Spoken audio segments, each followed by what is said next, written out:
want you to get up now. I want all of you to get up out of your chairs. I want you to get up right now and go to the window, open it, and stick your head out and yell, "I'm as mad as hell, and I'm not going to take this anymore!"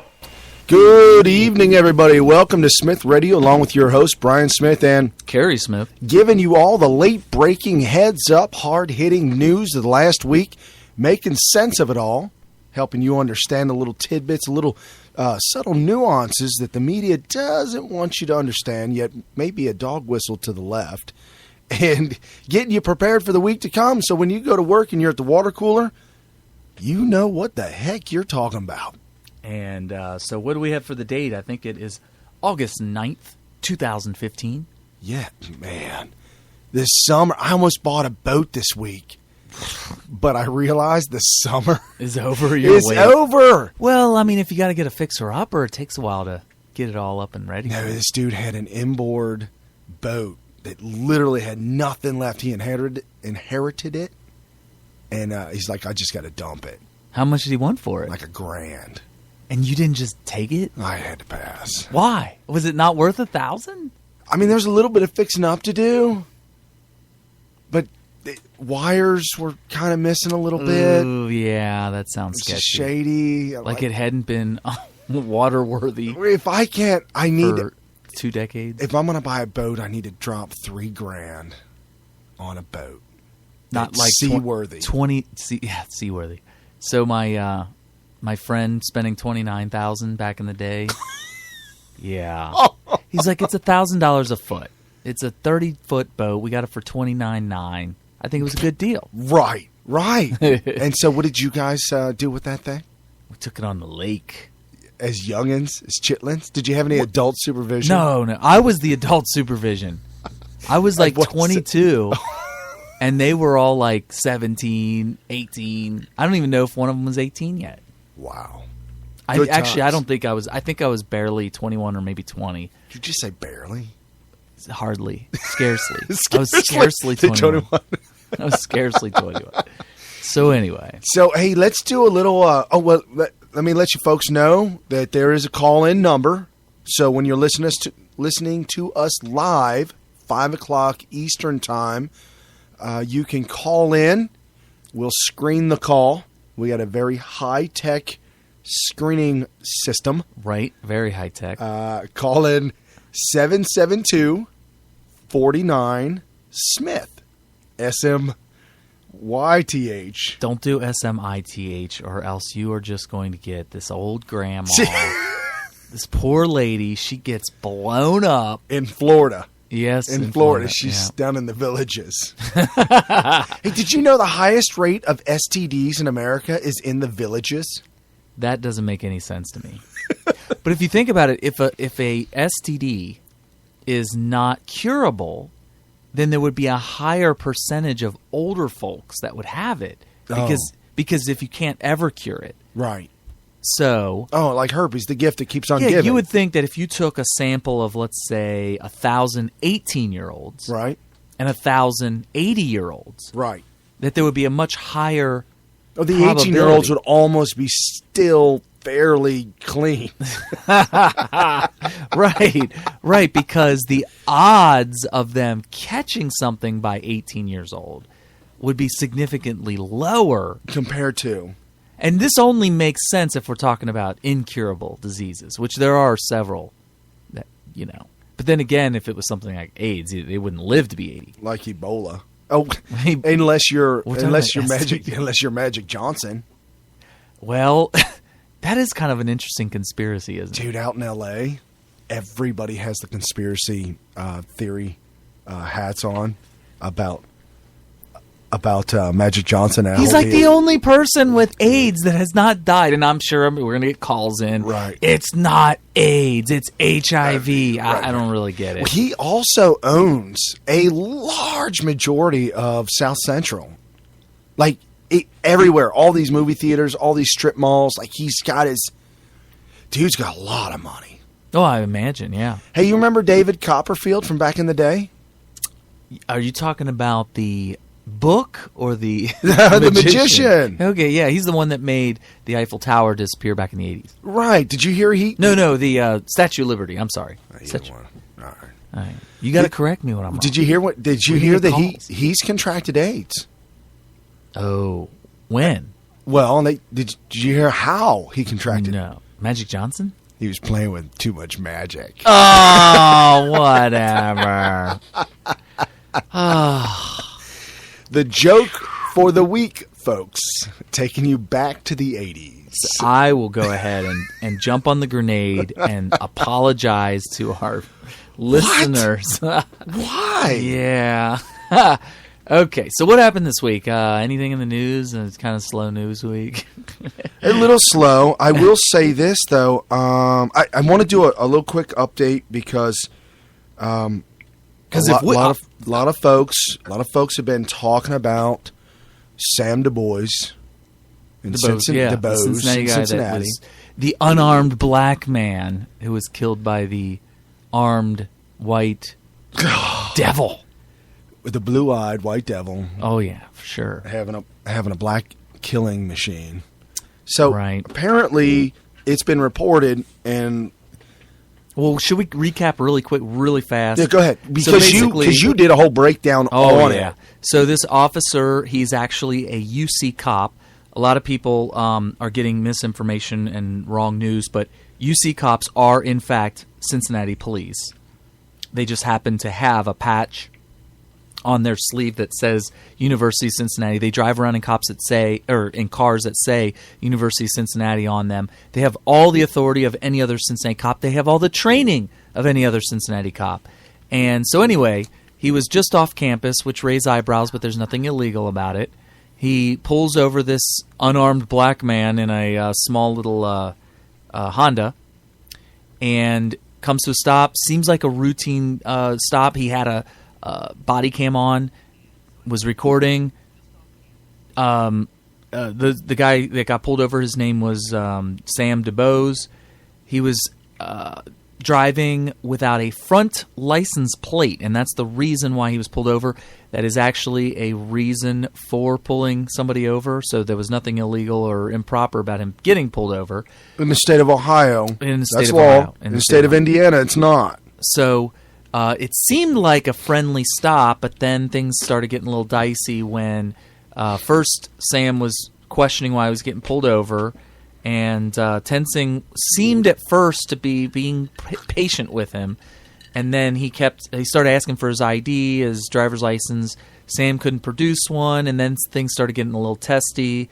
And then finally, when Tensing asked him to step out of the car as he was opening the door himself, Sam DuBose said, "No, I didn't do anything wrong." Grabbed the door and closed it, which, by the way, I've been in a lot of debates about what was proper police protocol, what was not, what was legal, what was not.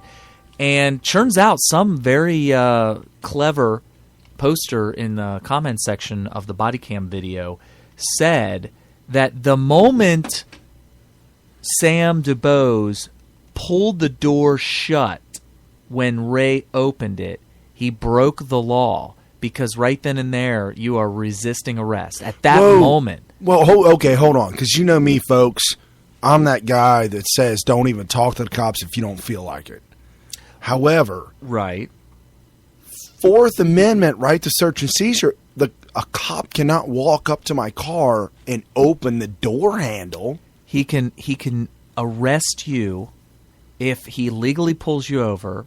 He's allowed to ask for your driver's license, and if you can't produce it, I believe at that point he's allowed to take precautions to not let you drive away without a driver's license. Right, because it's illegal to drive a vehicle on the road without being licensed and insured. Right. Now, here's the thing. And your taxes The guy paid. who said this, he was taking into consideration that an arrest was being made right then and there. Okay. However, he was just going to run his name, and according to Sam DuBose, was going to find out that he is, in fact, properly licensed when he ran his name. He said, "Run my name." Okay? So he was going to run his name according to Sam. Right. he was going to run his name and find out that he's legal. He has a license. He just forgot it. He left it at home. Hey, it happens, man. So at this point, Tenzing just wanted to get him out of the car just so that I don't know what the reasoning behind it is, but apparently you're allowed to tell them to get out of the car while you go and check to make sure that he has I've never had that happen before. No. I've actually been pulled over before without a driver's license and able to tell them what my Social Security number was. He ran it. He found out that I did actually have a license. I got a ticket for something else.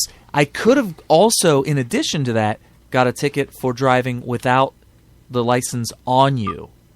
That's actually a ticketable offense. Well, fix-it ticket, they call it. You go downtown, pay court costs, and show them, hey, I do have a license.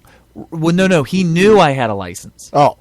It wasn't. He can give you a ticket for not having it on your person. Yes, and most people don't. Most of them will give you a ticket for the original violation. Seatbelt. Yeah, well, no, if they can't pull you over for seatbelt. But like in Cool Hand Luke, your taillight's broke, boy. Oh, wow. He said, no, it's not. It's fine. You might be talking about Porky's. Remember in Porky's? It's broke now, boy. That was Porky's. That was Porky's. Yeah, Porky's. Yeah. For those of you who've never seen Porky's and have a family, this is not family night out material. No, ma'am. No, ma'am. So anyway, that's boy locker room humor movie stuff. Young, for the most part, lads. Like older teenager, like between 17 and 25.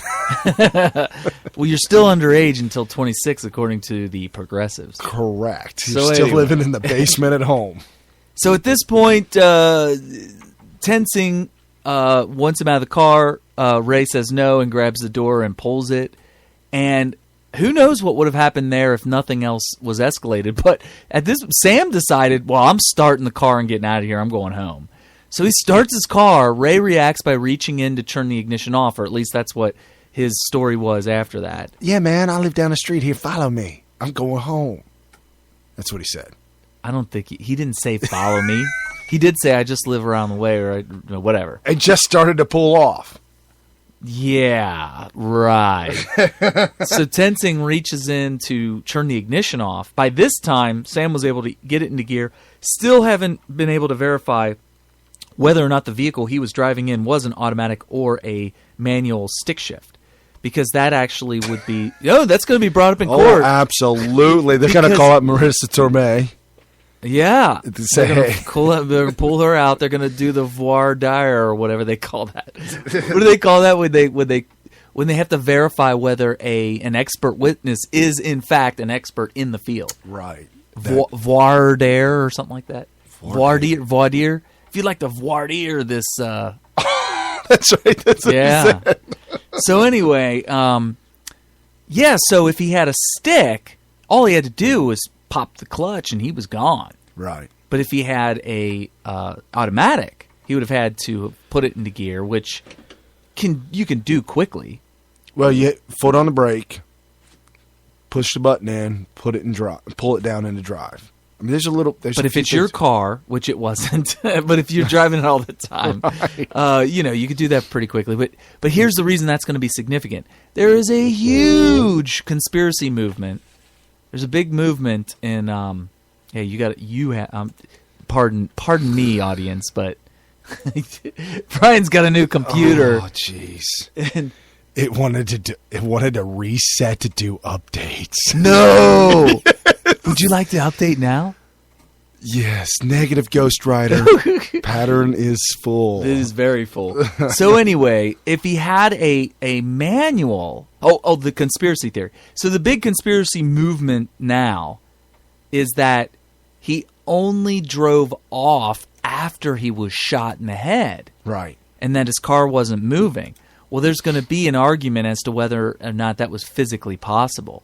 Because if it was a stick shift... he would have had to have been at least moving, because if not, he would have popped the clutch and it would have stalled. Correct. So if he had a stick, then it's pretty much confirmed he was moving before he was shot. If he wasn't, or if he has an automatic, then for him to have moved away or moved off or driven off before he got shot would have meant he was in gear. Right. And he was in gear. So I don't know. It's going to be argued. So anyway, he starts to drive off, or at least that's what my argument is that there's circumstantial evidence that he started to drive off because Tensing reached in for the keys, which, by the way, I think was a mistake on his part. I don't think... Yeah. At that point, what you do as a cop, and he's only 25, he's a complete rookie, and you're going to make mistakes as a rookie, but as a cop, what you do is you scream stop. Yes. And then if they don't, then you got to take your actions after that. It could be you could either give chase, or you could, call in. We got a fleeing suspect, and who knows at that point. Or you could go meet him in his house. Right. Because he said he did live down the street. Oh, and I'm sure he's being perfectly honest. Oh, I believe him 100%. So anyway, as he drives off, in order for him to get out of the parking spot, he had to turn left. At that point, he would have felt like he was going to get run over, which is what he said in his statement in the body cam. Since his arm was already in the car, he probably grabbed onto whatever he could in order to stay with the vehicle while it was turning left. Because if he had just flopped out right then and there, he probably would have gotten run over. Oh, yeah. I think Fearing for his life, according to his testimony, he decided it's time to use lethal force. There's a lot of people out there that know a lot about the law enforcement that says, well, at that point, if everything that I just said right now is true, he would have had authorization to use lethal force under all those circumstances. So he decided, I am going to use lethal force. He reached in with his gun, fired a shot, and he was gone. I was wondering, do you think that that was one of those accidental, I'm falling back, my gun's in the air. Do you think it was an accidental shot? That would be one heck of a coincidence. And also, the actual shot was perfectly framed on the camera, on the footage. Right. So you can see that it's not like the gun flew by his head and just accidentally shot at that moment. I actually saw footage where a woman had a suspect on the ground, face down. She was attempting to handcuff a female cop. Yeah. She was attempting to handcuff him. Right. And she had her gun drawn because she had it drawn the whole time. That's how she got him on the ground. She said, get on the ground. She had her gun drawn on him. So as she was approaching him to get, pretty much, put a knee in his back in order to put the handcuffs on him, she just fired and shot him right in the back. Yeah. And it was a complete accident. She immediately started apologizing. Oh, my God. I'm sorry. I remember that. Yeah. I remember that. Yeah. So in that case, I believe her. Obviously, she made a huge mistake by never put your finger on the trigger till you're ready to fire. It's something I teach my daughters. Yeah. So she had her finger on the trigger, hair trigger. If you ever mess around with a pistol like that, sometimes they can be like a hair trigger. Just a little bit of pressure, and boom, the round's going down range. So I don't believe that to be the case here because it looks like it was aimed. Because as he's being drugged or whatever, the gun was pretty much stopped on his head for a moment, a very, very split moment. I would go down that rabbit hole with you had the gun swept across his face and fired. But it looked like it was deliberately aimed. So I think it was definitely aimed and willfully shot at him. Wow, right at his head. Yeah. It's crazy because I don't really agree. I do not agree. I was in the military. I was in the Marine Corps. And in the Marines, we were taught that you want to try your hardest to get the kill in one shot. It's very important. Okay. Wartime circumstances. You want to conserve ammo. You want to cause the most damage possible. That's what the main, really, purpose of a military is to cause as much damage in the most efficient way possible. And so, of course, if you can get a kill in one shot, that's the goal. Right. I have no idea why we've had to go to a militaristic police force. I really don't get it. I really don't agree with it or approve of it. I think if a cop can get the job done stop the breaking of a law, save his own life or save the life of somebody else by wounding him with a gunshot, then you should do that. Yeah, I mean, it's one thing to shoot somebody, to intentionally shoot towards somebody's head at close. I mean, they've close range. They were touching each other, and to put the gun to his chest or whatnot. I know a lot of people say, "Oh, well, he should have shot for his feet and shot for his leg, or maybe not shot while for his he's arm." getting drugged. Right. Well, that's not going to happen. That doesn't work like that. And I don't advocate any police officer for shooting for a body part. I advocate for them shooting for the chest, the middle. Really? So section. you're against me on the whole thing of if you can get the job done by wounding him. He's in the car and he pointed the gun at his head. I disagree with that wholeheartedly. Unless that was the only thing he could get a clean shot off on. Maybe. I mean, first of all, how low can you aim in that circumstance? He's being dragged. That's why I honestly think there may be an element of his finger being on the trigger, starting to be drugged. As he's falling, the gun goes off. And the gun would naturally be pointed up that way. Here's the problem with that. I'm sure he would have tried to say something to that effect, or even hint that it was an accident. Okay, so he didn't even go down that road. Oh no, Okay. Every word out of his mouth was, I fired one shot, I shot him in the head. He even said he shot him in the head. Oh, you know what? I'll have to watch a video again. He may have actually said, I wasn't sure if I hit him at first. He may have actually said that. Okay. But the point is, he intentionally shot to hit him. And you know how you mentioned that he was so cavalier with his attitude? Yeah, he was just kind of like... Did you hear? Yeah. Did you hear about what happened after he was released and when he got out of jail? No. He posted bond, $100,000 for $1 million bond. He's demanding his job back. Oh yeah. They're saying that his lawyers demanding reinstatement. Saying they're gonna sue for wrongful termination. Right. And the thing is, police forces have unions. Well, they have their protocol. I don't know.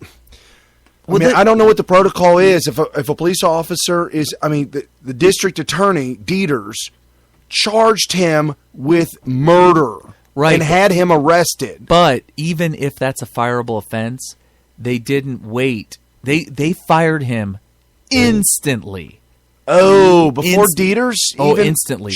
Before the DA arraigned, or not arraigned. Let me put it to you this way. One of the first news items I heard about this after it was over was that he resigned.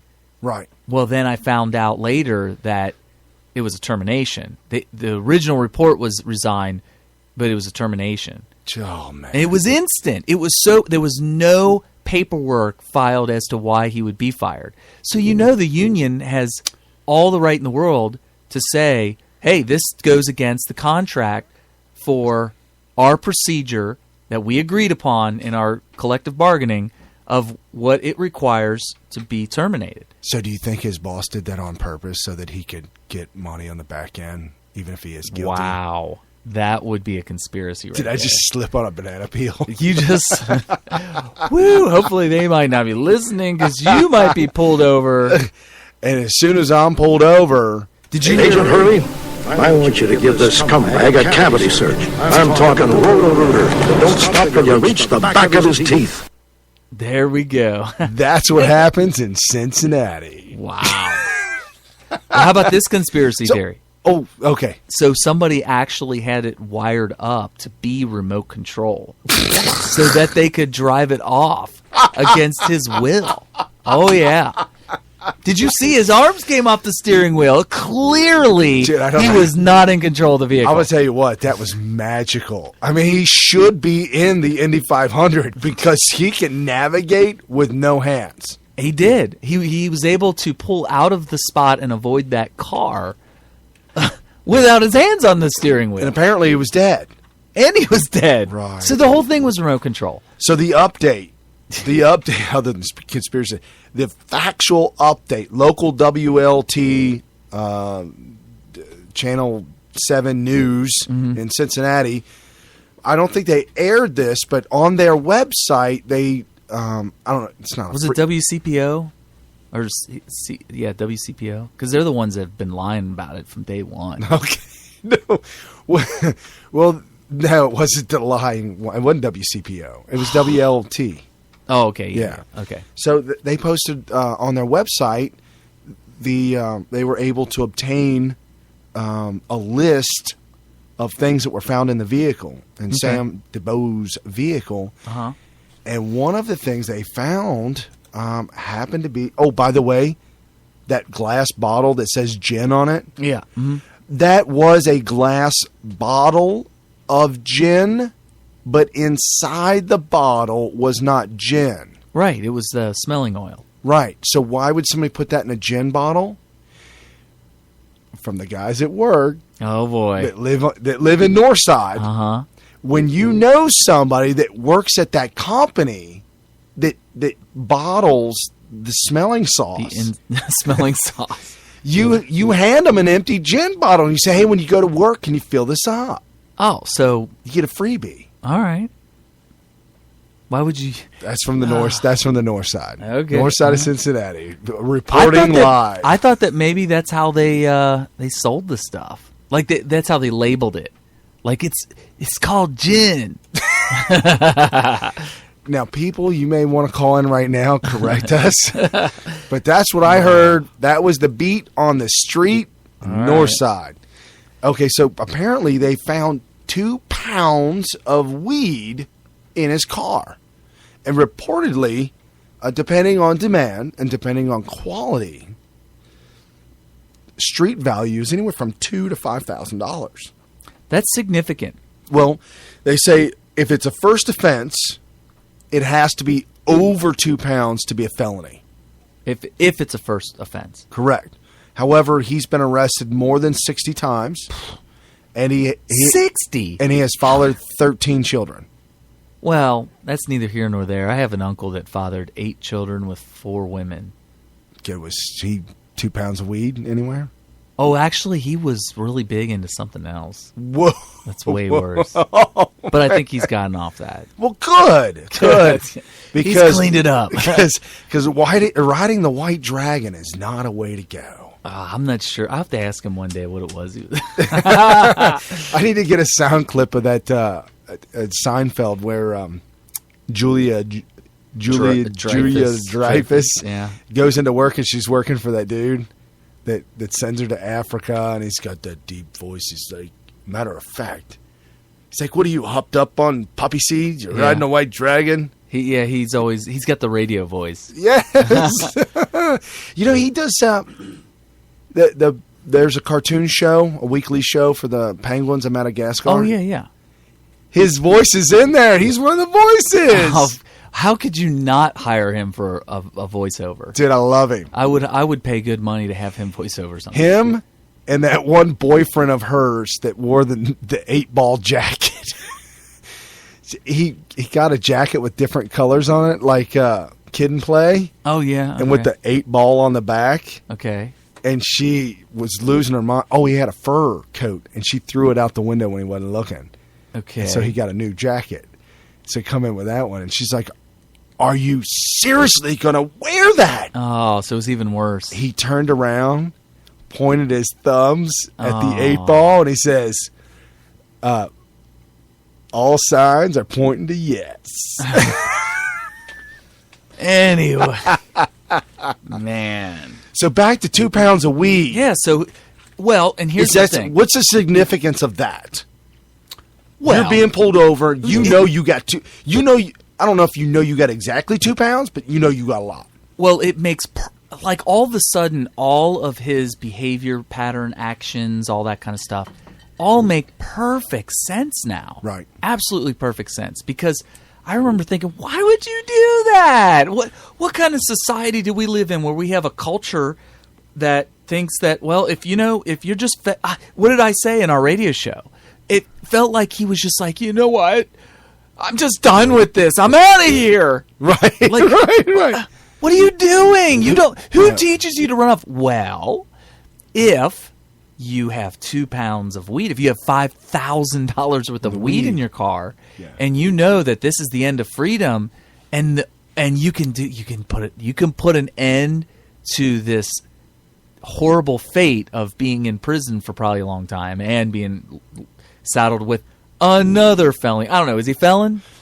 Or just misdemeanor? Arrested 60 times. There's got to be a felony in there somewhere. Like just by law of averages. I mean, if you had a deck of cards Oh, man. and you threw out 60 of them. Oh, wait hold first on. of all, he has an arrest for more than one of every card, including the jokers of a deck of cards. Right. So as you're throwing them out, you're going to find a joker, guaranteed. Oh, there's no question about it. So it all makes sense why he would do that. All he had to do was start the car and drive it away, and after he left, be on a high-speed chase for just long enough or just short enough to be able to somehow flee and get away. And they don't even know who he really is. He was just saying who he was. But they'll be on the lookout for that car. They got the plate on the back. It wasn't even his car. I know, but then you go find that person. And then they're going to clam up and say, I don't know who that was. I guess my car was stolen. Can I go ahead and report it now? I'm going to report that. Thank you guys for finding that my car was stolen. Wait. My car was stolen? It's been here. No. That can't be my car. Oh, how did he get my car? Exactly. He was using my keys. He must have broken my house. Because we know that everybody turns in their family members. Oh, yeah. So if the weed that he had in his car was considered I don't know if you call it the brand of weed, but quality, if it's the type of weed referred to as train wreck, air quotes, folks. Yeah. Then that may have been upwards to about 10 grand. No. Yeah, but we're grasping at straws here. We know it's worth at least 2,000. I know. Well, I just learned that. I learned that today. Something called this week, something called train wreck. Okay. I don't know if I'd want to. Hey, man, smoke this. It's called train wreck. Whew, man. You know what? I was going to smoke right now, but now after I heard what it was called, let me just get a whiff of it. Ooh, I feel wrecked already. Oh, this whole deal is a train wreck is what it is. So yeah, all right. So that's the news on him. Yeah. All right. So now that we wasted 33 minutes of our was a waste. No, that was breaking local news. Yeah. The bottom line is this was a routine, and you know what? I do not agree with everything that Tensing has done. And I didn't say this last week, but after hearing about all that weed, did he have cash also? Apparently he had a few $1,000s in cash. Which, there's nothing illegal about having cash, but, Well, when you're arrested with drugs and a significant amount of cash, they take them both. Right. With the suspicion or the understanding that the cash and the drugs go hand in hand. Well, it's going to be used as evidence against him in court as to him being a big-time dealer, because they're going to say, okay, well, where does he work? Where could he have gotten this money? Who would have given it to him? Right. There has to be an explanation for this money that does not include him being a drug dealer, or else it's going to be circumstantial evidence that leads to a conviction for being a drug dealer. And think about it, too, folks. How many times have you left your house with $2,000 cash in your pocket? Well, okay. And 2 pounds of marijuana. Oh, well, yeah, that's not going to happen, yeah. But if you've got the intent, if I'm going out and I got the intent to buy something off of Craigslist, I'm going to take cash. Like you're going to try to negotiate for a vehicle using cash. Right. But I won't also have 2 pounds of weed in my car. Of course, you would end up being able to buy a car that was higher quality than what he had. For that. Yeah. No, dude. He had more money and weed in his car than it was worth. Yeah. Yeah, that's true. I mean, come on. That's true. Okay, so I don't agree with everything Tensing did, but after hearing everything, and an argument was made, see, this is another reason why drugs should be legal or completely decriminalized, especially weed. And me, I hate the war on drugs and everything. And okay, so maybe he lives if there was no war on drugs. WCPO was in Clifton. Yeah, doing like a an on-the-street beat interview with locals. Okay. And this one, I was looking for the sound clip, and I could not find it, but I've got to tell you. Okay. If anybody finds it, send it to me. Just text it to him. There's a guy who is high, clearly, on something. And he's like, yeah, I know Sam. Sam was good. He's around the neighborhood. Everybody knew Sam. Sam was frail. He's weak. He's kind of sick. He couldn't run from nobody. He didn't have the energy. Hey, maybe that conspiracy theory about it being remote controlled is true. He went down the rabbit hole, and the news reporter was like trying to walk away from him. Well, thank you for that statement. Thank you. Right. And he kept on talking. Oh, no. And then the guy with the hood and the glasses, the black glasses, showed up to... Oh, never mind. That guy? Yeah, that guy. Oh, boy. Wow. Blanker in the Hey, blank! whoa. You know, Cincinnati made the map for that on Live Leak. And that thing has gone viral. Like, people are doing that in other places. I thought it was the same guy. Oh, it is the same guy. He's done it like 2 or 3 times. A bunch of times. He's a serial, I don't know what you would call it. Where you see a news crew on the street. And you try to get interviewed. You handbrake it. You jump out of your car and say, I've been here all day. I know the inside I saw street. what happened. I saw. Yeah. So then they interview you. And okay. So we're getting off on a rabbit hole there. But yeah, so Tensing, I look at it this way. I think that Tensing made some critical mistakes. Do I think that it justifies convicting him of murder? Absolutely not. No. However, he did make big mistakes. And after hearing about this, DuBose Tensing thing, I could sum this whole thing up in a very short little summary. Okay. This is my summary of the whole incident. It was some guy who had to pay for his stupidity with his life because he got tangled up with some guy who's inexperienced, has he's got 5 years on the force. I think it's less than that. Now, it was 1 year with Cincinnati. And, that's and right. A total of 5, and he scored 4 out of 5 for weapons management. They said he had good scores, but there was somebody else that testified that he was a loose cannon. He was a time bomb. Is what the actual quote was, that he's a time bomb. And I look at him. Did you see the video I sent you of him arresting somebody 2 years ago? No. What? It's painful. No. Well, you know how you always talk about when you get pulled over, you just crack the window and you tell him what your rights are, what the Constitution is. Right. That happened to Tensing. No. And Tensing didn't handle it too well. So Tensing went Tensing? Oh, he was so tense it was uncomfortable. It was so uncomfortable. Oh, man. This is a video. They videoed it. And so Tensing has somebody pulled over, and he's trying to tell the passenger to get out of the car. And the passenger has no there's no reason if a passenger absolutely no probable cause whatsoever. Yeah. They pulled over this guy for a moving violation. And they wanted the passenger out of the car, and the reason they wanted him out, and this was Tensing. Tensing wanted him out of the car because he wouldn't produce an ID. He said, "What do I got to produce an ID?" You don't have to. Yeah, I don't believe you have to. No, you don't have to. No. He said, if you have a probable cause to arrest me, then go ahead and arrest me.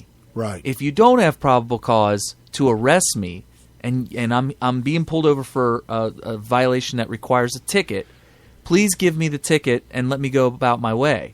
And it just would not do it. So finally, they demanded a supervisor, and they waited. It was like a 15-minute video. I've done that. I've done that before. Have you? Yeah. So they waited. The initial reaction was, we're not going to get a supervisor. I called. I didn't call 911 because these guys called 911. But the thing is, I have all the local police departments around me. I have the operator on dial. I got the direct line. I got the direct line for dispatch, and I called dispatch, and I said, I need supervision. You need supervision.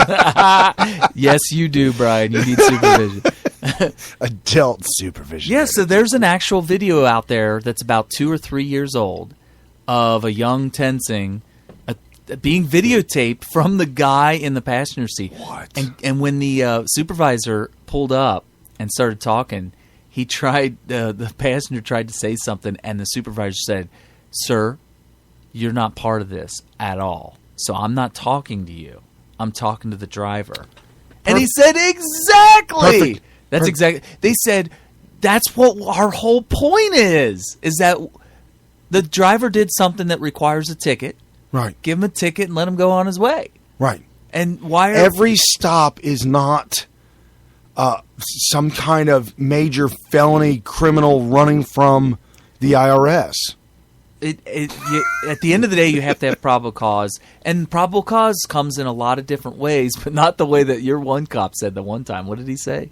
He said something like, "That is my probable cause." Was it one in Kentucky? I don't know. I It might don't have been in Lafayette, but but there are things. Don't get me started with Lafayette. Oh, I know what it was. Why don't you let me come in and take a look around?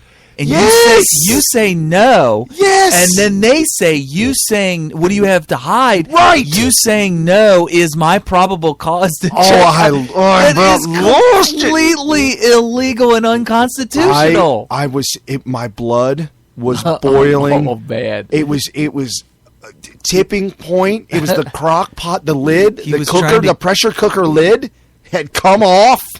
I mean, there was explosions going on inside me. That's what he was trying. He was trying to get you to do the thing that you needed to do to go ahead and let him arrest you. So why don't you help us? Oh, because you're not going to help. Oh, so now since you're refusing to help us, We have an uncooperative witness. Yes, yes. I hate when they call. If you do not solve the crime for them, Right. you are an uncooperative witness. correct. I wanted to gouge my eyeballs out over that one time. Yeah, I'm still healing from months of Don't gouging. call me uncooperative. Just because I legitimately do not know the answer to one of your questions, suddenly I'm uncooperative. That is so. Nor will I go on the Google to help you with that answer. There you go. I mean, I could, but since I'm not going to, that makes me uncooperative now because I could. He's gone from uncooperative to hostile. 5150, folks. We have a patient that's Patient. What is this, an insane asylum? yes. Oh my goodness. A 5150 is when a patient has gone loco. Oh really? Is And- that legit, or did you just yeah, make yeah, that no, up? and you need police assistance to restrain. We need a supervisor. We need a supervisor. We need for supervision. Oh my gosh. It's like one flew over the cuckoo's nest up in here. Oh wow. Oh, So man. how much further can we go? So there's an unarmed white teen shot in the back this week, and nobody has said anything whatsoever. Who shot him? Was it a cop? Yeah, yeah, Oh, it was a cop. yeah. Did Al Sharpton go? No, no, he wasn't anywhere to be found. Wow. Yeah, nothing. All right. Well, we're 45 minutes into the show, and I am just chomping at the bit. Okay, We're going. I've got the soundbite. Well, can we at least tease them? Okay, So we're going to talk about the debates this week. and we're going to talk about the love-hate affair between Trump and Megyn Kelly. Oh my gosh, that's turned into bitter rivalry. Oh my goodness! I mean, he was claiming that they were such good friends, and now after this, Nothing. I'm cutting you off. You're dead to me. Until I finish my Twitter rant Oh, until my 3 a.m. After 3 a.m., when I quit my rant, I am now done with you. I was going to go to sleep, but I'm too piping hot mad. I can't do it. I'm sitting in my bed right now, and my eyes are wide open. Give me my phone. I'm going to start tweeting. I get my silk pajamas on, my smoking jacket. I got an unlit cigar and a brand new glass ashtray that'll never be smoked, never be used. Oh, I thought you were talking about one of those glass fishbowl sized wine glasses. Yes, that's exactly what he had. Oh, but it wasn't wine. It was like a girly drink with all the umbrellas sticking out of it. Oh, Lord have mercy. You know that's what he had. Oh. Butlers are running in and out. Oh, Yes, Mr. Trump. Yes, no, Mr. Yes, Mr. Trump. Yes, I think Right that's, away. Yeah, Right away, sir. Do I think you should say that? Sir, you say what you feel you need to say. I support you. Yes, they were all a bunch of yes men in there. Get my mother on the phone. I need to speak to her. So what happened between him and Megyn Kelly? Apparently, not apparently. No, Apparently. Absolutely. I honestly, with this sound clip, you'll listen to it. It's her asking the question. Which is like one of the first questions of the entire debate. The audience erupting. Then Trump doing what Trump does. I think Trump handled the situation very well. And he should have left it at that and should have been bygones become bygones. However, I honestly believe that Megyn Kelly made it personal with the question. Oh, certainly, because Like it was personal to her, like by calling any woman. Play the I'm a sound woman. bite, play it, and then we'll expand on that because it's a very interesting thought that I've never even thought of. 2 minutes long. Bear with me, but the interaction between the two It's riveting. is good to go. So here we go. Clip A13, Mr. Producer. Mr. Trump, one of the things people love about you is you speak your mind and you don't use a politician's filter.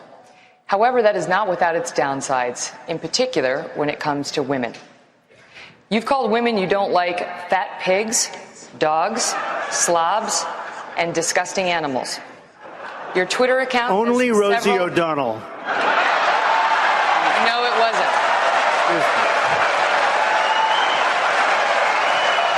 Your Twitter account...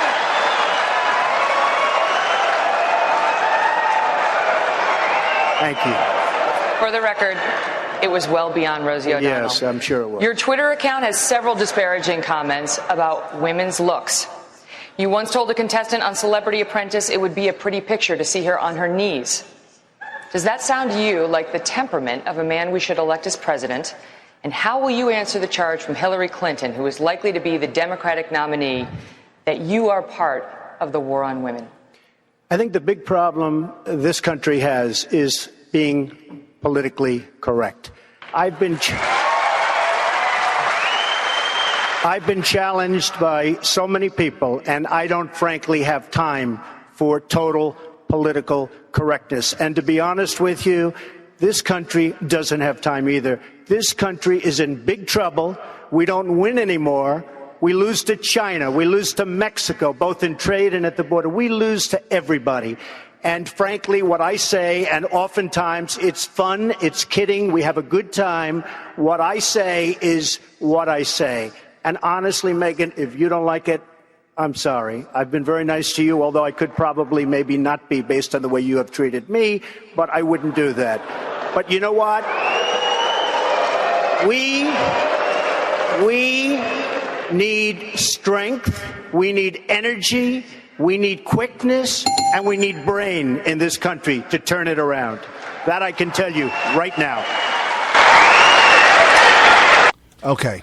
All right, so yeah. So first of all, I'm going to go ahead and start off by saying something that I haven't heard all week on any of the radio talk shows, all the different dissecting of all these different questions and answers and what it all means. I like to see things from a very broad perspective. I like to go way up into the stratosphere and look at everything really big picture, really wide angle. Here's the problem with Trump. And it became so painfully obvious, not only during this debate, but in the aftermath. This is a guy who he's always he never gets challenged by anybody. But if he does, when I say that, I mean by people he works with or works around and stuff like that. They're always like, he's right, or I agree with you, or I'll go along with you, or it becomes a personal one-on-one battle. So if he has an adversary in business or something like that, it becomes okay, gloves come off, let's go ahead and start battling. And it's very, very personal to him, and nobody's really mentioned that, but it's really obvious here. He couldn't just say, well, hey, this is the way I feel about women, and this is how I feel about political correctness, and I think that the problem we're having with people's reaction to stuff I say about women or to women is just the problem with society that society has with political correctness, which I thought was a great answer. I loved that answer. Didn't need to throw in that. Then little when he threw in the tailspin. end, it was like, whoa, we don't need to hear that. We don't think that you just lost here. In fact, I thought that he answered it so well. I think that the question actually gave him a chance to show a part of him that he's presidential. Yeah. He went from convincing me that, wow, he's just going to win this whole thing, to, wow, I don't see how he can win this whole thing. Right. Well, I do. I want to take the one part of the thing that she threw out where she said there was a female contestant on The Apprentice that you said he would look. She would look good down on her knees. Right. Okay, that is a very sexually charged connotation. That's there's nothing. Everybody knows what that means. Correct. However, the girl that she's talking about came out on Friday or interviewed. And she came out and she said, "Whoa, no, I didn't hear about this. That's whoa." I was pleading my case to them, and I said to them on The Apprentice, I'll do whatever it takes, yada la la. If it means getting down on my knees and pleading for, no, not getting down on my knees and doing some kind of a prostitution, getting on my knees as begging. Begging. Right. That's what the girl said. And then he said you would look pretty on your, or you, whatever he said. Something to that effect. But so it was taken out of context. Oh my God. By leaps and bounds. And it should have never have ever been part of her question. So that was a very unfair. I'm shocked because I have so much respect for Megyn Kelly. My levels of respect for her were so high. She's this female and smarter version of Bill O'Reilly. Although, since you gotta understand, 10 years I thought Bill O'Reilly was the greatest thing ever until I started realizing that what killed me. I'm getting a little bit off on the sidetrack here, but what killed me with Bill O'Reilly was that I understand. Letting both sides plead their case and exposing the audience to both sides. Right. But you have to, when one side is so painfully obviously wrong, you've got to say, look, this is crap. But instead, after watching him for about 10 years, he kind of took a turn and started he wanted to make the battle between right and left more. He was giving mulligans to the left. He was, in drag racing, and Brian knows all about drag racing. When you have two cars that have to race each other, one does 6-second miles and the other one does 8-second miles. What they do when they race them is they let the one that does 8-second miles take off 2 seconds before the one that does 6-second miles. Correct. That's what they do. That if you ever go to an amateur drag racing, you'll see one get a green light, and then the other one's still red, and then yellow, and then green, and then they get to go. Well, that's what Bill O'Reilly started doing with the battle between the right and the left on his show. And it was just like, Bill, what are you doing? But Megyn never went down that road, and so I've always had the utmost respect for her. And honestly, up until you pointing out to me that it was taken out of context, I'm really mad at her now. Right. So, folks, just to let you know, whenever we can take a stab at Bill O'Reilly, we will. And that's been this week's episode of... You know what really grinds my gears? There you go. Yeah, Bill O'Reilly. That's his problem. He's giving mulligans to the left. Something else that I'm taking issue with in her questioning, if you will, if that was a question, is that... I was going to defend her. She said... I can't anymore. Well, I couldn't either. And when I heard the question one more time, I caught there at the very end, if you listen very closely, she says, the Democratic front runner, I'm done with you folks, it's Democrat front runner Hillary Clinton. Democratic. The word democratic means something of a democracy. Right. It's a system. Well, no. It's democratic would be it would be describing something that is of a democracy. Correct. The Democrat Party has very little to do with democracy. Right. Okay, so she says the Democrat frontrunner, Hillary Clinton, which is not true, but okay, we'll digress. Hillary Clinton. Is she not the frontrunner? Well, she's got that one guy that. Oh, Bernie Sanders. Yeah. He's on a tear. Dude, he's lighting it up. They're saying how? They're saying tens of thousands of people just show up out of the woods.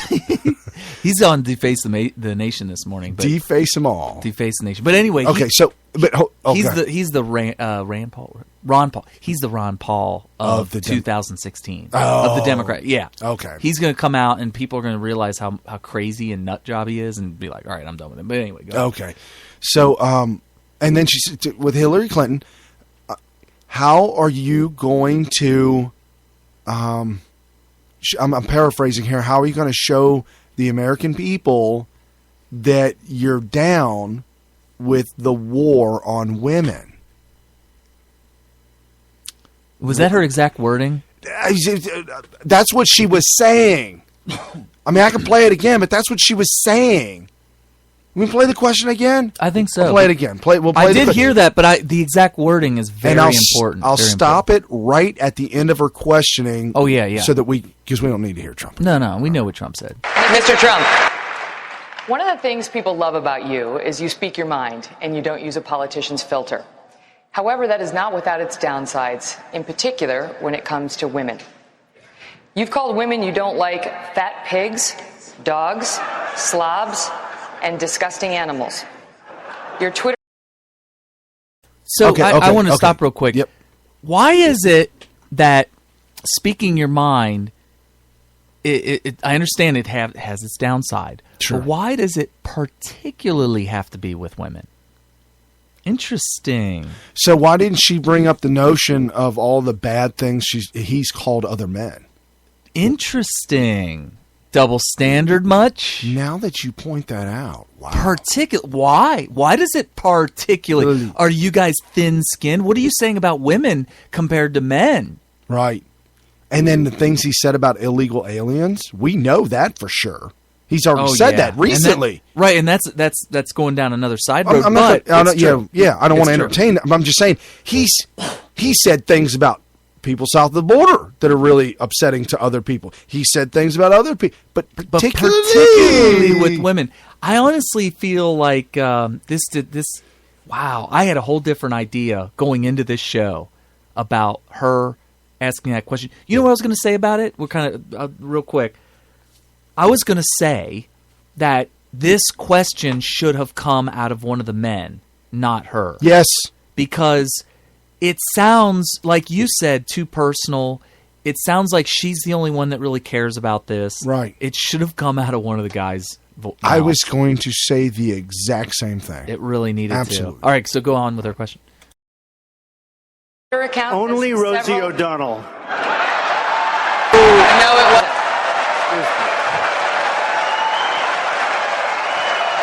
Your Twitter account.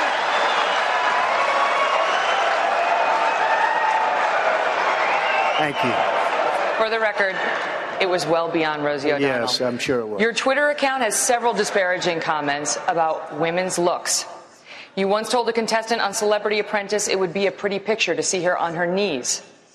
Does that sound to you like the temperament of a man we should elect as president? And how will you answer the charge from Hillary Clinton, who is likely to be the Democratic nominee, that you are part of the war on women? Okay. So how are you going to answer to Hillary Clinton, assuming that she's a nominee, that you are a part of the war on women? I don't think she's necessarily she's hold on. She's saying a lot right there. She's telling you that there is an official what? You don't think she's saying there's official war on women? I think she knows it's fake, and that's why she said it's going to be Hillary Clinton that charges that you are a part of the war on women. Although she did say the war on women. She didn't say a part of this mythology, this fake BS that the left has been lying to you guys about this war on women. If she had said that, it would have sounded too biased. She would have sounded like Candy Crowley. Yes, but for him though. Do you know who I was thinking of? Aleister Crowley. Who's that? I don't even know. Oh, let's see if he talked about an Ozzy Osbourne song. Oh, okay. Mr. Crowley. Oh, okay. All right. That is right. I never knew who Mr. Crowley was. So anyway, so the question it's a great question for the purpose of exposing worm and being specific. I love the specific examples. Now, for all those people, all these Trump supporters, come on, guys. I've read so many tweets, heard so many reports of people just like, how come nobody else gets those kind of questions? And they were complaining about nobody else getting tough questions. I thought Ben Carson's first question was every bit as tough, and I was worried about how Ben Carson was going to answer. Do you have that soundbite? Probably not. That's okay. His question. I've got the question. What would you do to help heal the race divide? Oh, that was the last question. His first question was squirmingly uncomfortable. It was like, hey, we don't think you're prepared. That's right. You were telling me about that. Yeah, we don't think you're prepared to be president, and here's why. And they started listing off these things that he's either said or done.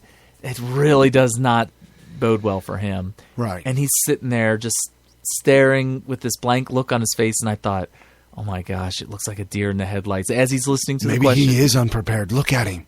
Yeah, right. So I was thinking that until he started answering it, and it was a great answer. Anyway, so what is and his answer was, what do you think the founding fathers were prepared for? Well, before he said that, he did say that, but the first thing he said is we don't need what you're saying I should be good at is something that only professional politicians are good at, and it's because that's all they work on is being able to know this trivial crap that doesn't really make much of a difference. I'm totally paraphrasing. But you need and he reiterated, made it a point. You need leadership, hardcore, unbelievable brains and leadership to make something happen. He pointed both his fingers at either side of his head and said, "We need brains." Oh, yeah. Did he do the gun symbol? He didn't do the gun. He didn't do the thumb. The thumb click. What is that? The hammer. Yeah, he did not do the hammer. He didn't pull the hammer back. No, he didn't pull the hammer. He actually used his other hand to pull the thumb back. Oh no! and he got his mouth really close to the microphone and went. And then he even went. Oh wow! Anyway, I've got. Here's what I've got just to prep everybody. I've got all 10 sound bites of their closing statement. Okay. And I've got one single sound bite of them that that seem to be relevant. Are you talking about Chris Christie and Rand Paul? I love that one. And so I lumped the two of them together. I don't have a single sound clip of Chris Christie and except for the last sound bite, but I have the one where they fight. Oh yeah, that's the one. Yeah, that's the only one I have. So I said, yeah, that's the most fascinating thing that happened in the entire debate. And for most people that watched, I mean, you have to listen to this show every week to know why this is such. You want me to cue that up? Sure. Okay. 15A. Do we have it? We are cued. We are cued. Do you want to talk about it? Do you want to preface it? Oh, well, okay. So Chris Christie, he's always been accused of a lot of things. I think he's a blowhard. He is, but when the actual words that he says put in a certain order and spoken in the tone that he says it, actually sounds pretty good for the most part. He says he's a different kind of Republican. Oh, boy. And the question is Well, that begs a lot of questions, doesn't it? It does. What exactly is different? No, but okay. So he's actually had a lot of accusations. He's had the accusation is that he's an establishment Republican, and then there's a liberal rhino. There's some things that he was doing in Jersey that was raising the eyebrows of conservatives nationwide. And that he's in love with Obama. Well, that was just a rumor until The hug heard round the world. he helped Obama get reelected. And I'm sure, I'm being very nice here by saying that I'm sure that wasn't by design. Really? That he did it for unrelated reasons, and that the fact that it ended up helping him get reelected in 2012 was just incidental. Well, during the hurricane, Hurricane Sandy, which happened right before the election, went on a rampage to find a governor or a mayor or anyone who would entertain him and stop off their city. Okay. Everybody said, hell no, we clean it up. You will wreak more havoc by showing up here in your 747, along with the 2 other 747s that come with you, the motorcade, the paratroopers, the helicopters, The ambulances. all of them, your 156 personal entourage, all the cars, no! That's why Bush flew over with a tear in his eye. He flew over and didn't land on Hurricane Katrina. He did not land on... Obama landed on Hurricane Sandy. Yes, he did. And so... Well, he had to get the photo op. Chris Christie, Krispy Kreme, was the only one that said, yes, sir. You mean if I do this, you'll fund a bunch of cleanup? Sir! You'll write me a check? Bring it! Yeah. By the way, sell out. By the way, I know you just called me, and right now we have the red carpet unrolled. Oh. It will wait for you. And then he hugged him. I mean, it's one thing to give a guy a handshake, look a little bit like you're a professional. Right, no. No, he was like, started humping him and everything. It was like that crazy Chihuahua dog that you have to like keep pushing off of your leg. Yeah, it was like that. It's exactly how it was. On the beach, nonetheless. Yeah, it's like, I mean, the police almost had to arrest him. Right.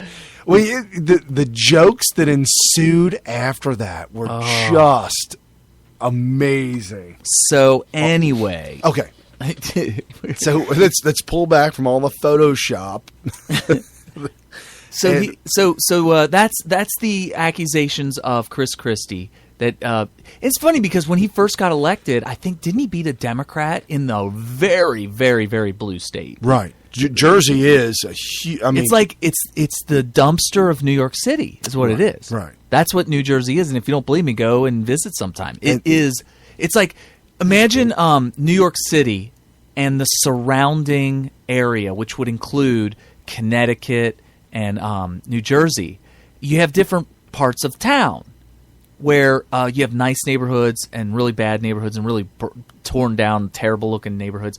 So New York City itself would be like the business district, the whole city. Right. Connecticut would be the suburbs where all the rich people live, like Fairfield, Connecticut. It's like that is literally the suburbs of New York City. A lot of people commute in from Connecticut to go to work into New York City.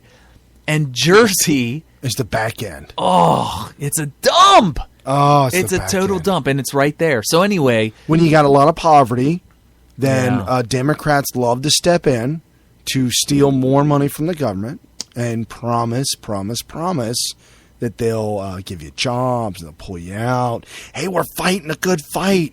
We're fighting the war on money. And one of the problems with New Jersey is that they feel like the best way to get all the things done that they want to get done, like cleaning up the city, keeping everything running, we got to raise taxes as high as we can.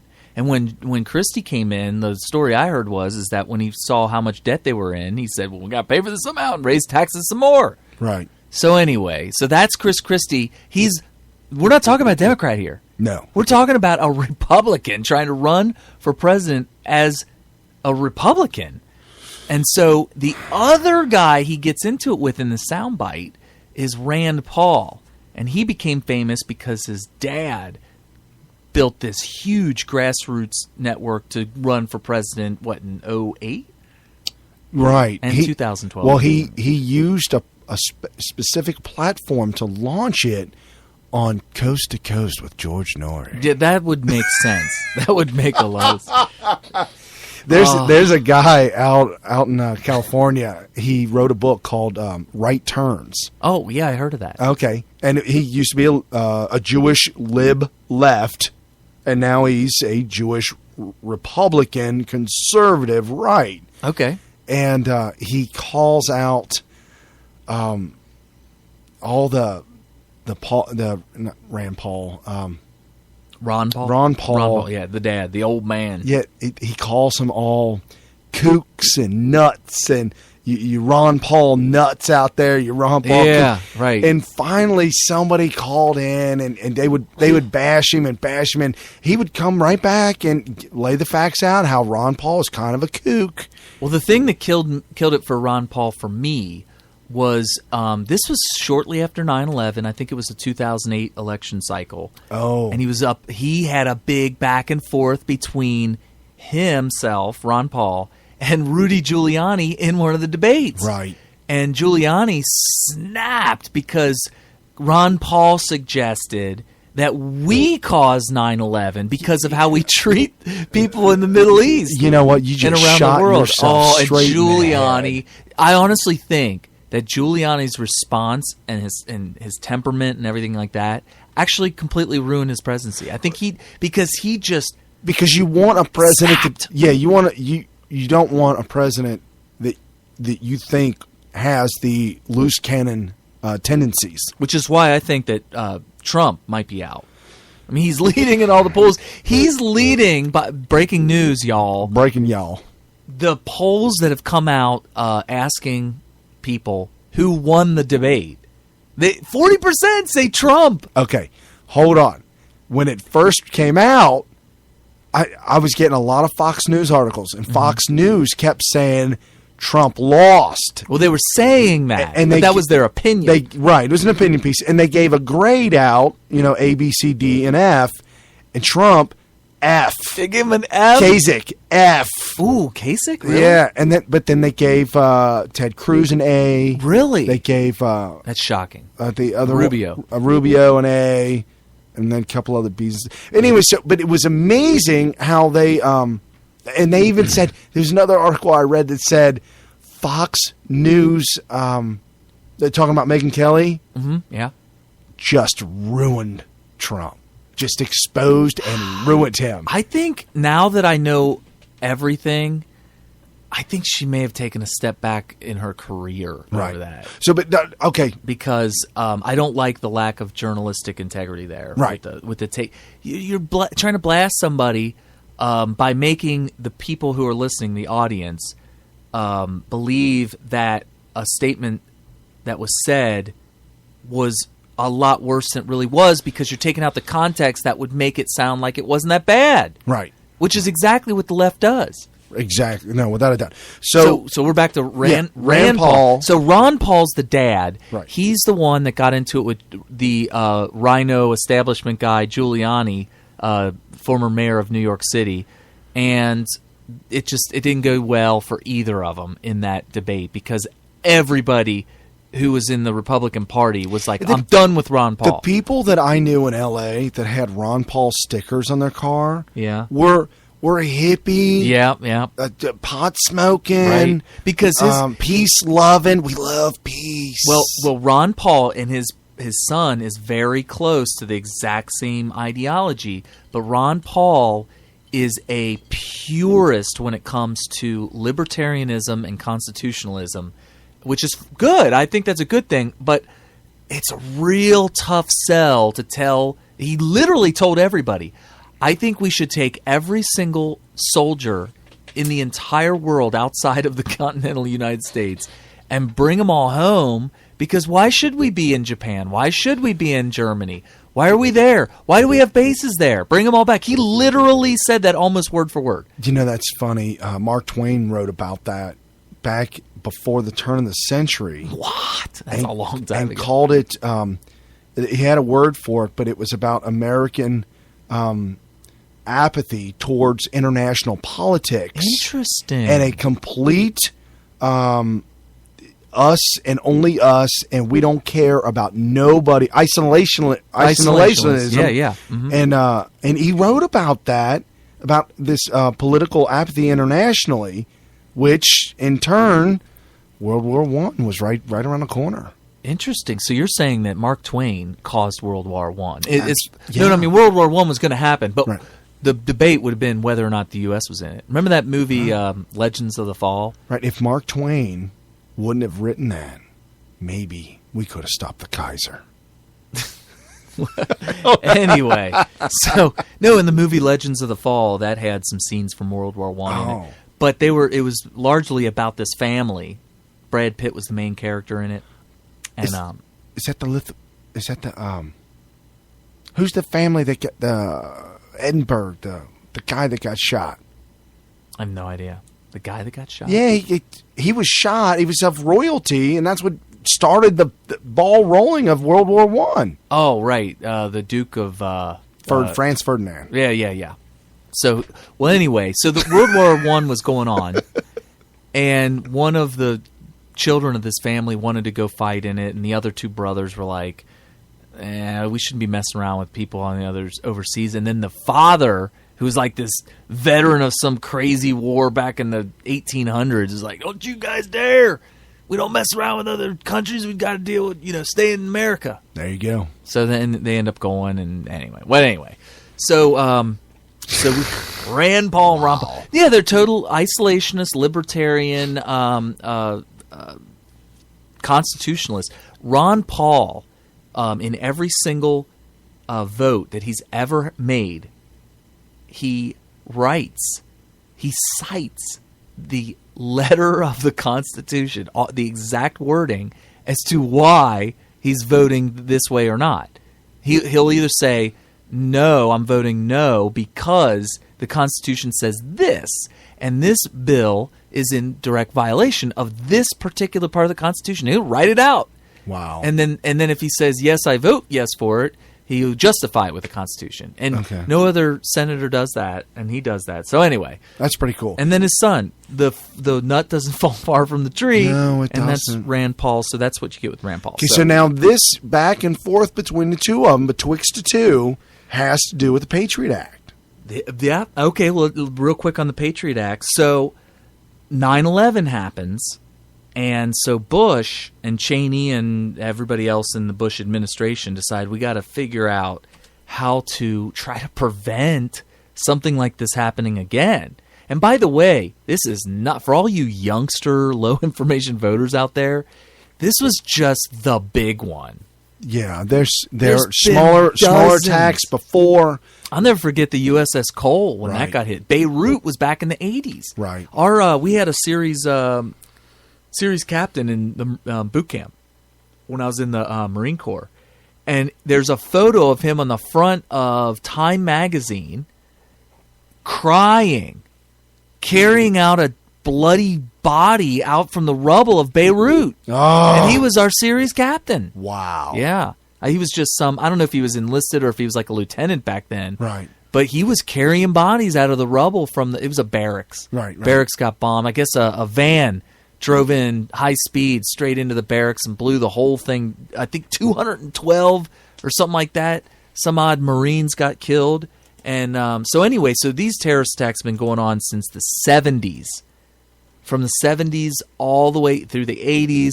The terrorist attacks have been happening. Jimmy Carter laid the groundwork and the foundation and the bedrock for what has now become ISIS. Thank you, Jimmy. Oh, yeah, him and every other Democrat out there. So He laid the foundation. Obama funded it. So George Bush and Cheney and all them decided we need to do something, but we have this Constitution that we can't violate, and so their thought was, let's get all these high-dollar lawyers together, and let's make sure that we'll call it the Patriot Act, and it'll allow us to essentially spy on Americans.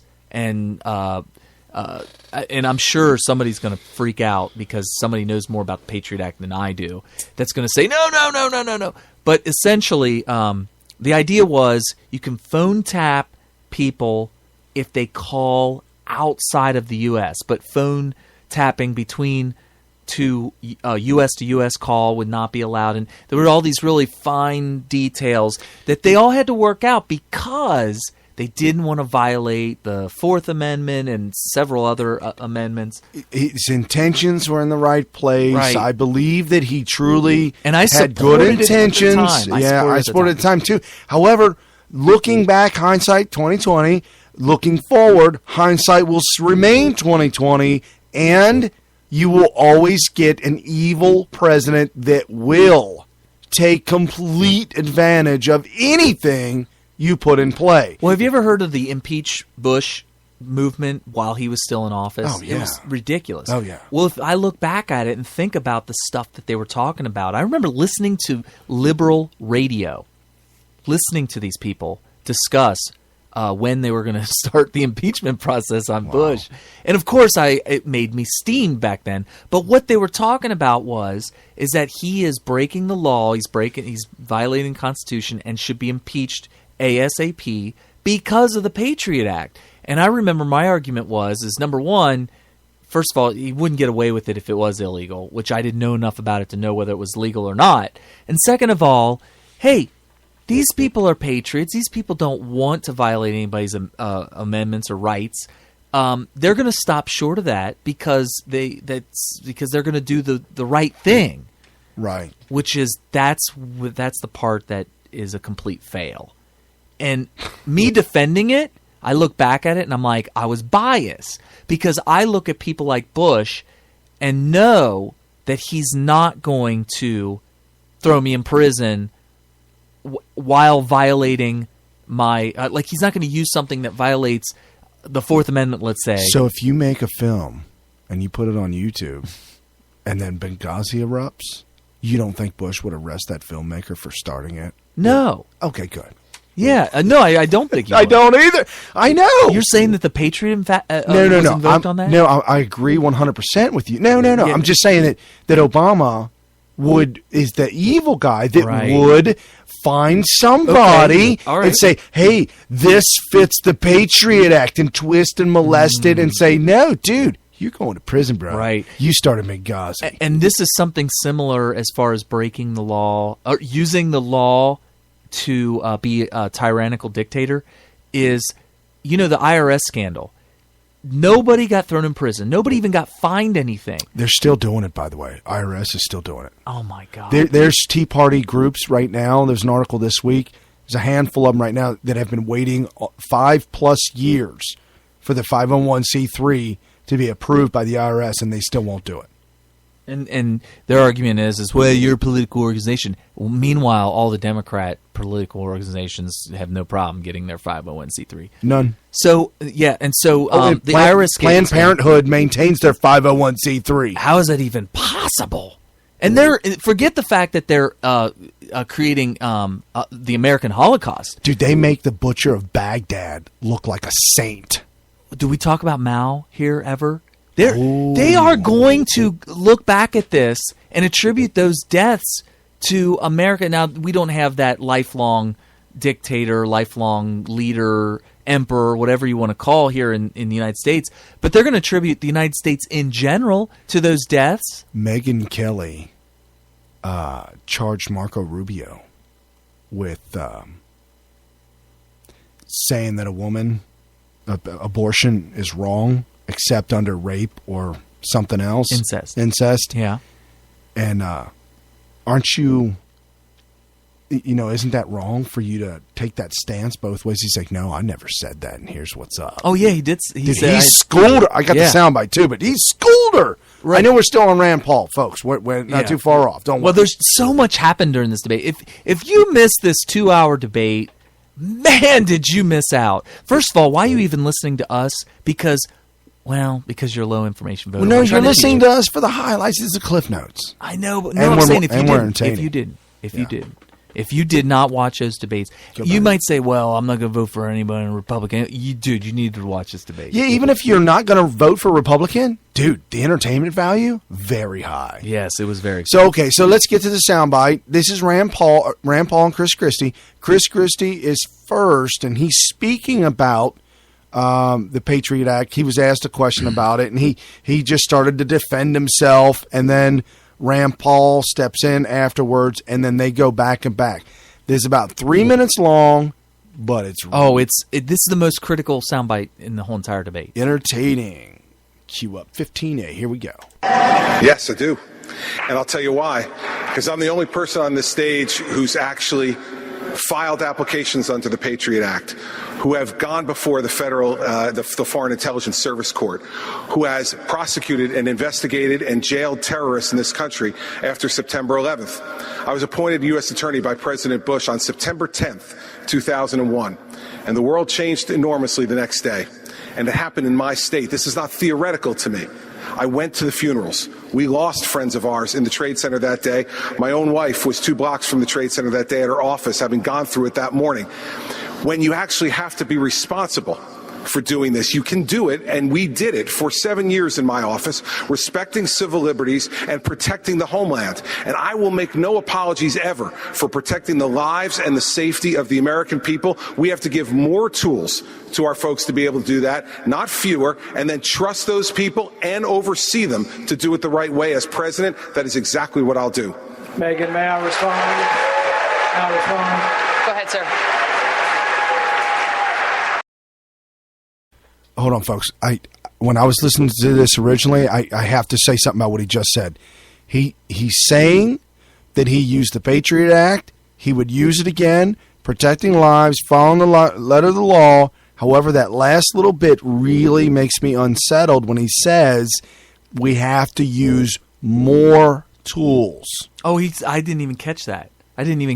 Yeah. More tools? More. Ooh. We need the Patriot Act. I think the key Part word 2, that 3, he 4, used- and 5. That's important. Catching, and I didn't catch that because I was more fixated on what I thought was the most important point he was trying to make was the word protection. We need to protect. And what the did American the people. founding fathers say about protection and said- security? Yeah, those that Security and freedom. right. If you give up, if you are okay with giving up your freedom for protection, you deserve neither freedom or protection, And you'll receive none. and you'll receive neither. Yeah, you'll receive neither. Right, and I don't even know who said that. It's been attributed to so many different founders. Ben Franklin. Oh, he said that. Yeah, he's a poet. Okay. And he has so many quotes. I He's thought like you were the going to say and father he of- didn't know it.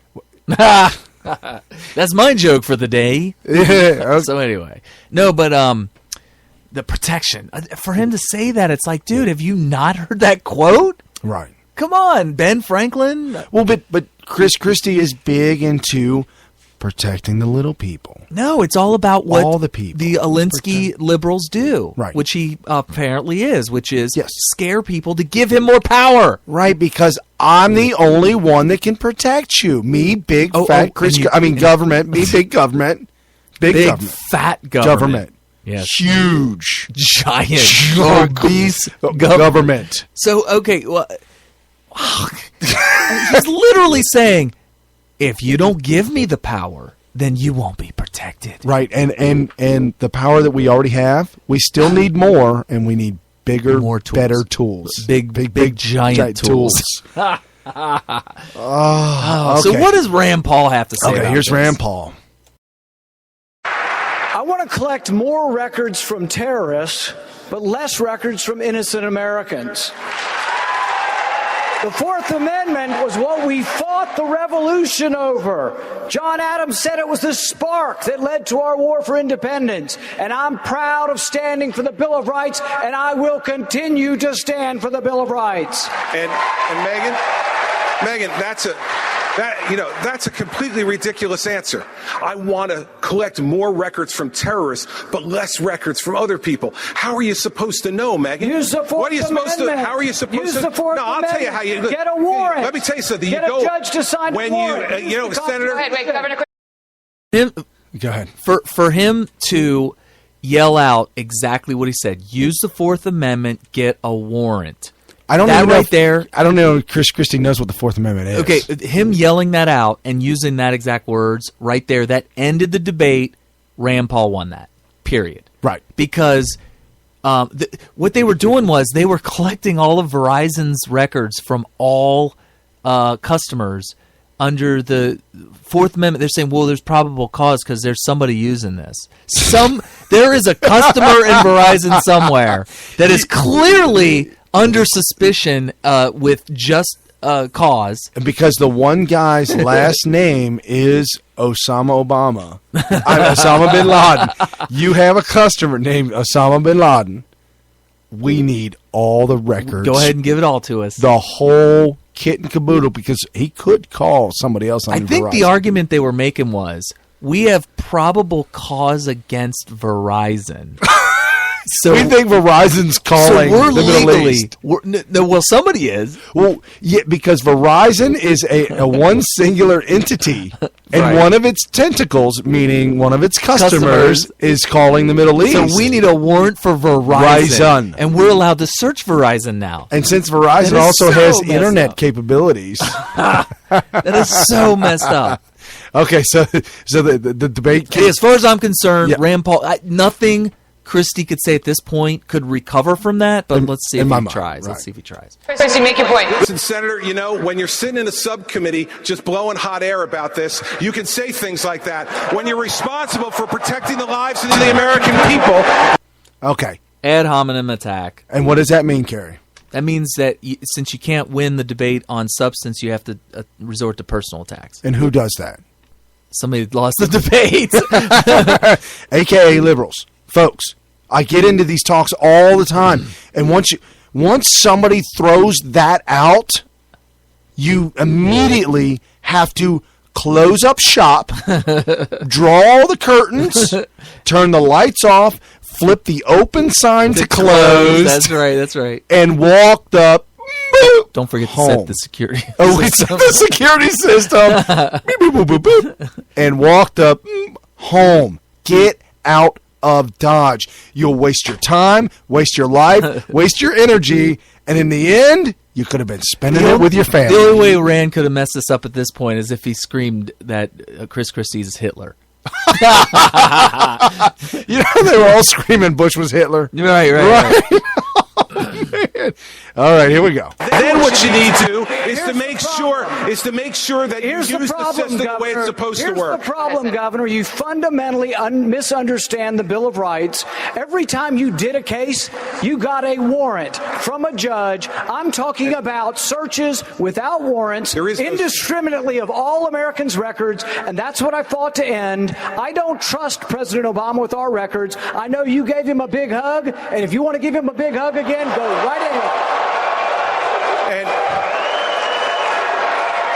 Go ahead, Governor. And you know, Senator Paul, you know, the hugs that I remember are the hugs that I gave to the families who lost their people on September 11th. Oh, no, you didn't. Those had That's a lot nothing to too. do, and those had nothing to do with politics. Unlike what you're doing by cutting speeches on the floor of the Senate, then putting them on the internet within a half an hour to raise money for your campaign, All right. and while still putting our country at risk. All right, we're going to That's cut it off there.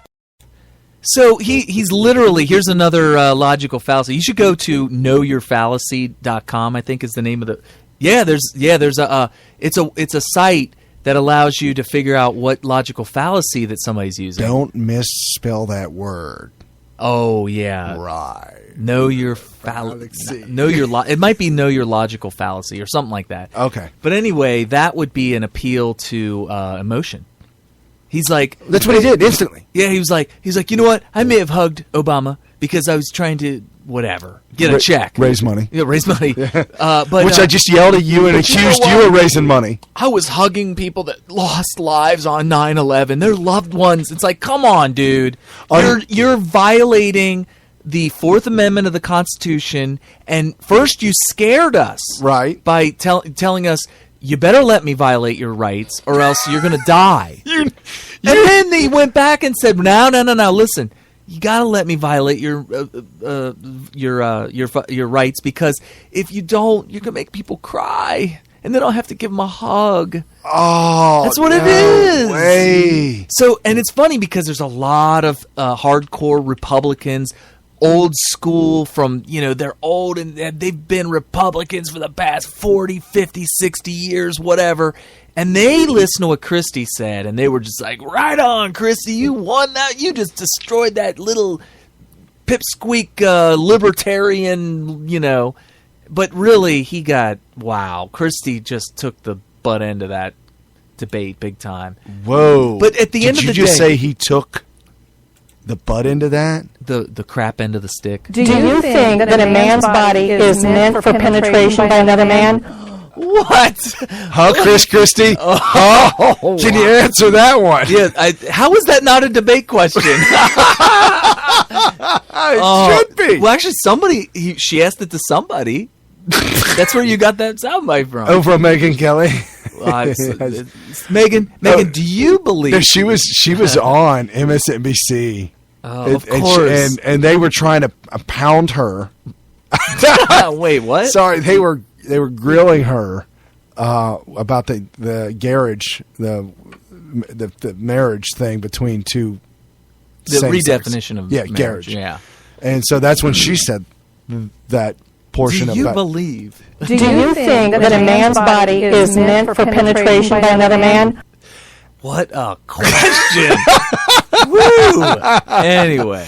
Okay, so Chris Christie, clearly, not only did he instantly try to flip the script by saying hugs, well, I give hugs, and then right after the hugs that he gives to the people that died on 9/11, he said, and unlike you taking your speeches from the Senate and in 30 minutes posting them on your website trying to raise money. That's like the second or possibly third ad hominem. Right.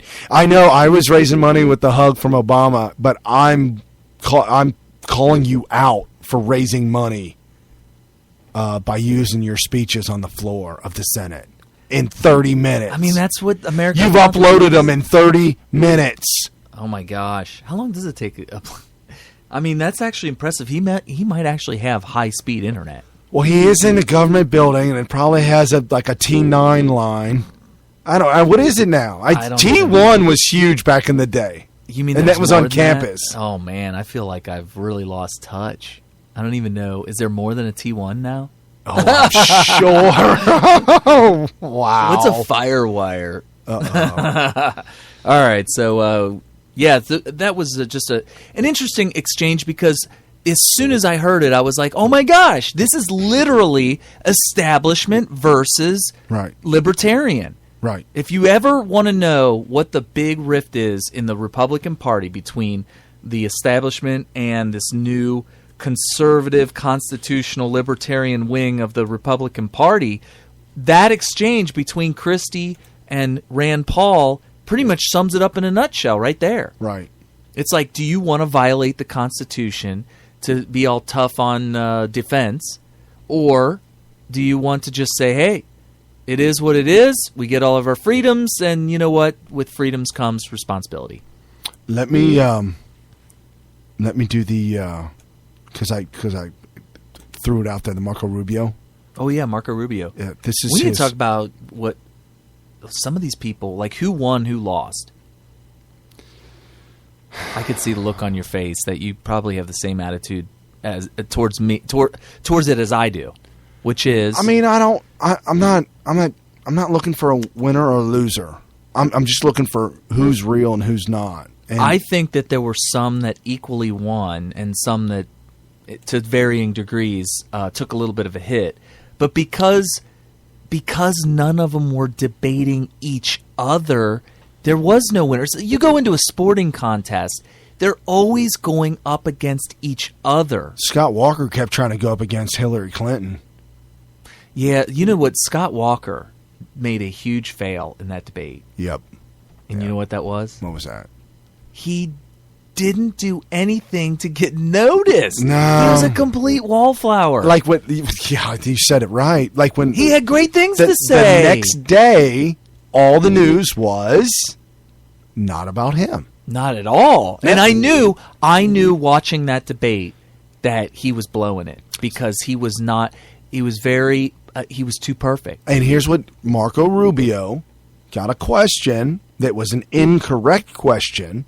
Oh, yeah. In his mind. He was like, what? And let me correct you, and let me set the record straight for anybody who is confused. Oh, yeah. Okay. So, and I honestly believe this really got him noticed by the pro-life crowd. Well, if you talk to the women in Frank Luntz's group, yes, they were just like, "Ew, man, I love him. Give me some Marco Rubio, Cuban." He is. Well, it's not just that I wouldn't know he's Cuban just by looking at the. No, I'm teasing. But no, he's young and he clearly the hottest one up there. I bet he can dance the salsa. I mean, I'm ready to dance the salsa. Dance the salsa. Okay. Do they dance salsa there? I don't even know. I don't know. So here's Rubio, and here's what got him certainly, in my mind, because of Planned Parenthood and the murdering that's going on, that's the slaughtering, is so fresh in the news. This was keyed up for him. Okay. You favor a rape and incest exception to abortion bans. Cardinal Timothy Dolan of New York just said yesterday those exceptions are preposterous. He said they discriminate against an entire class of human beings. If you believe that life begins at conception, as you say you do, how do you justify ending a life just because it begins violently through no fault of the baby? Well, Megan, first of all, I'm not sure that that's a correct assessment of my record.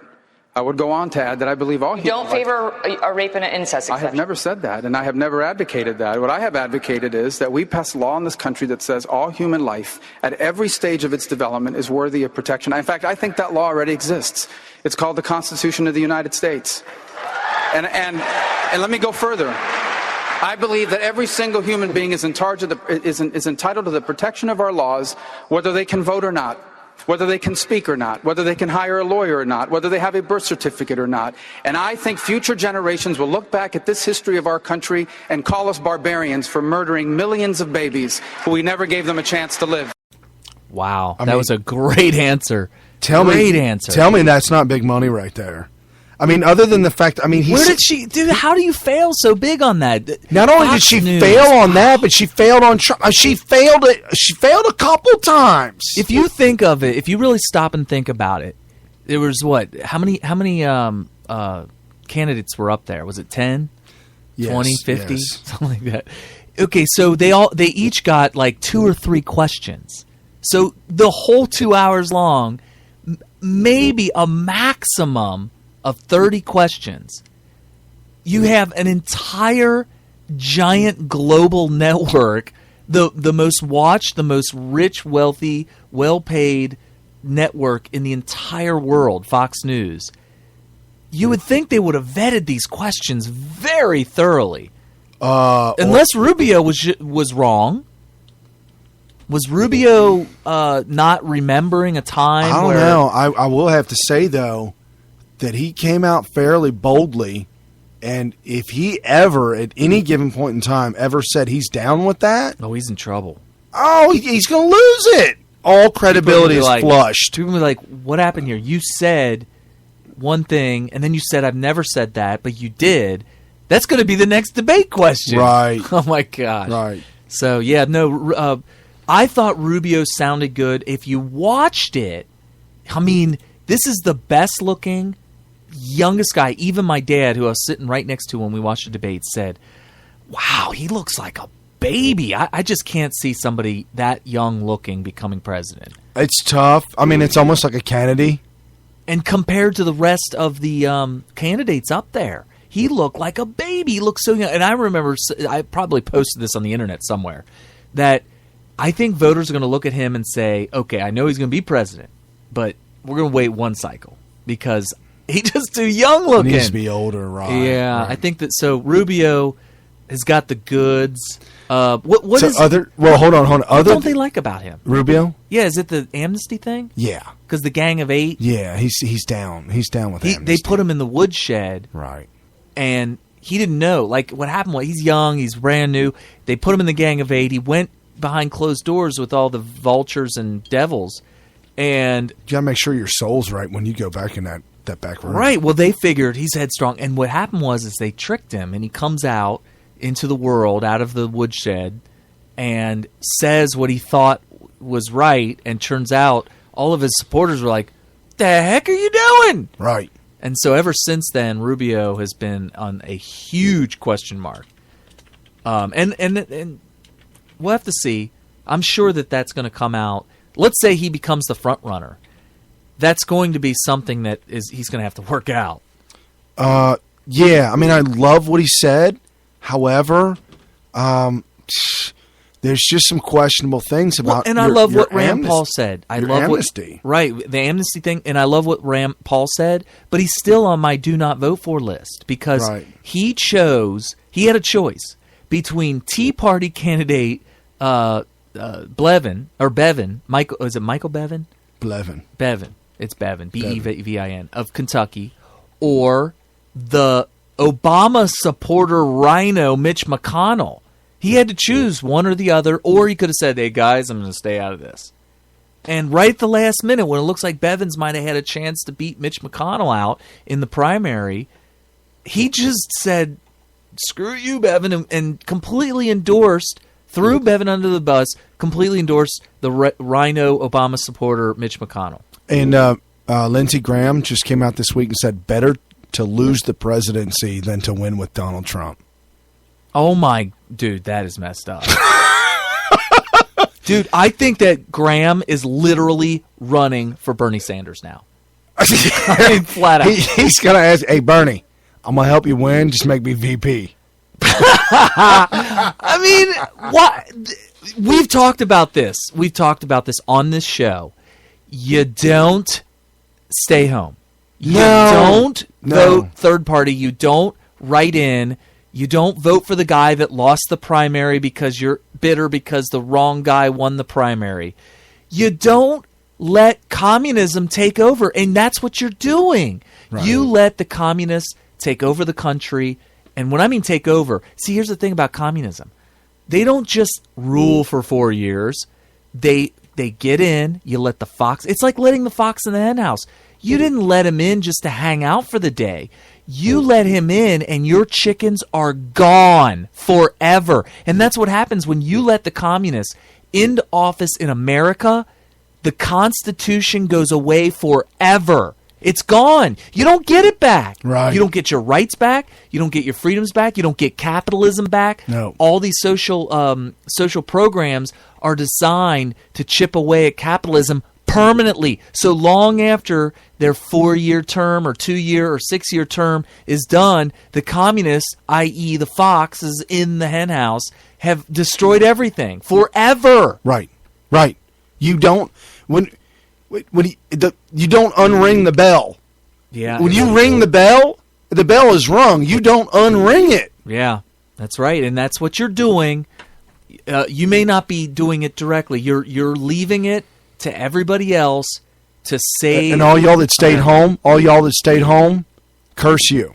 Yeah. Curse you. Every one of y'all that stayed home during Mitt Romney. I know GOP establishment. I understand, folks.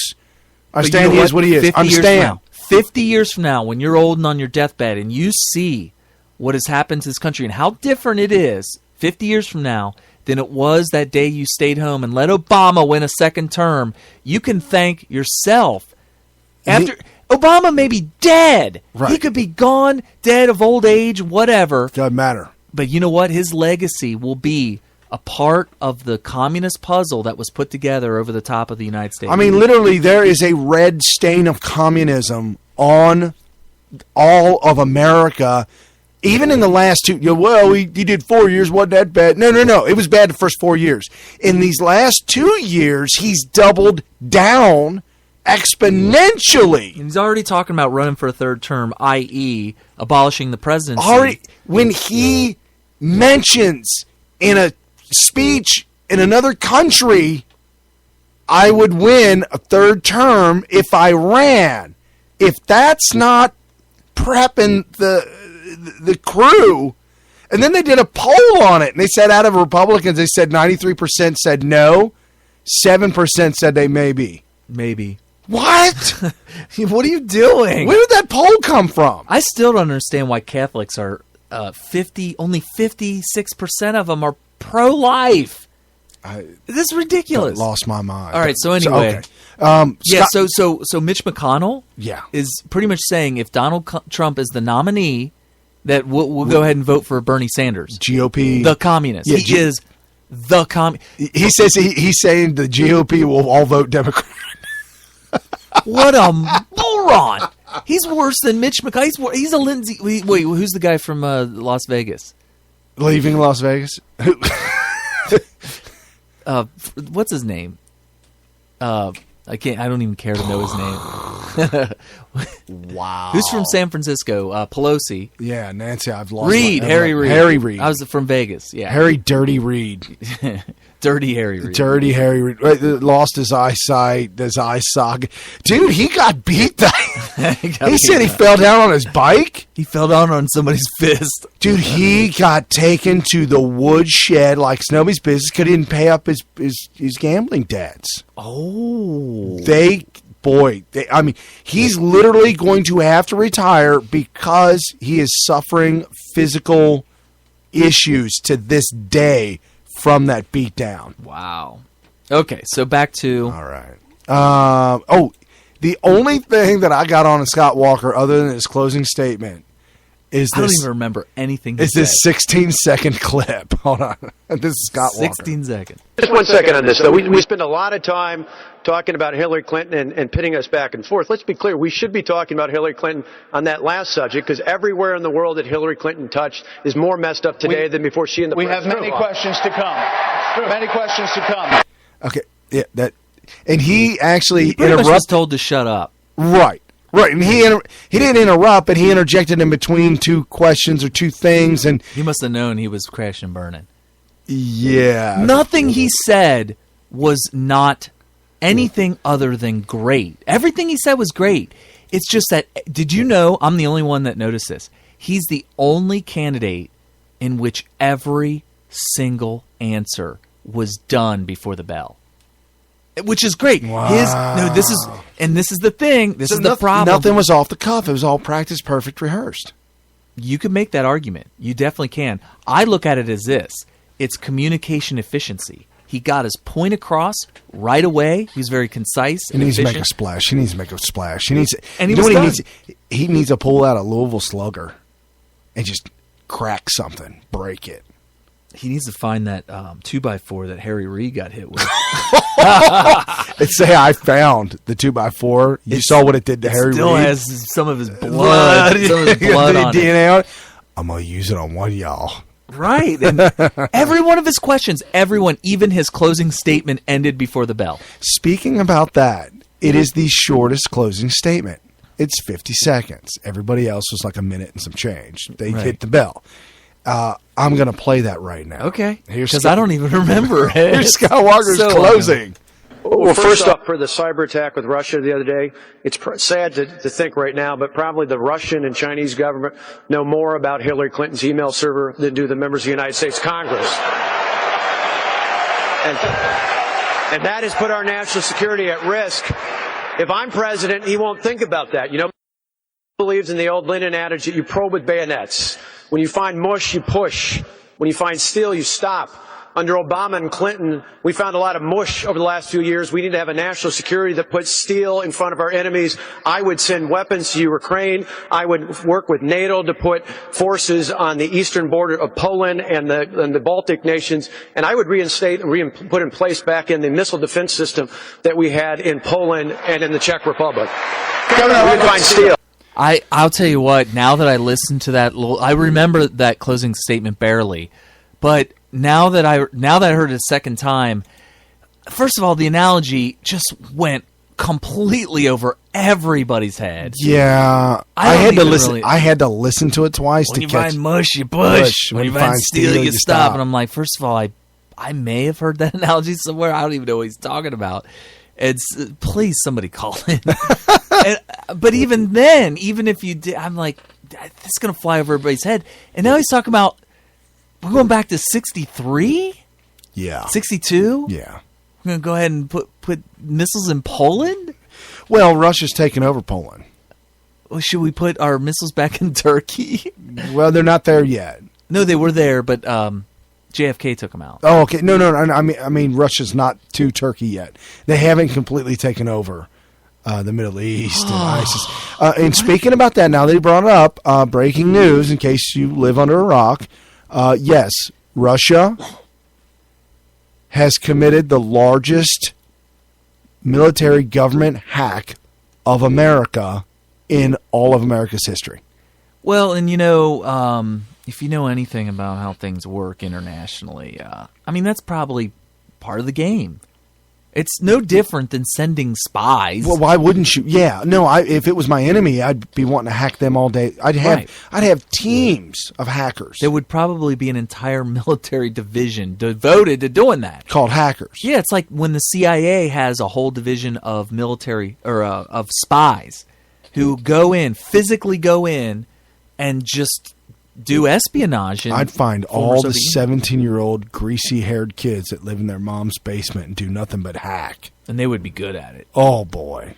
Because that's all they've been doing for the last 10 years. And you know what? They would do it for almost free, just for bragging rights. Oh, dude, you give them a title. Yeah. A badge. Give them a badge. This guy, he's the greatest hacker in the world. You don't even need to pay him after that. No, you give him gold bars and stars and stuff and stripes and shirts. And when you say gold bars, you don't mean gold bars. No, the fake ones. You mean brass.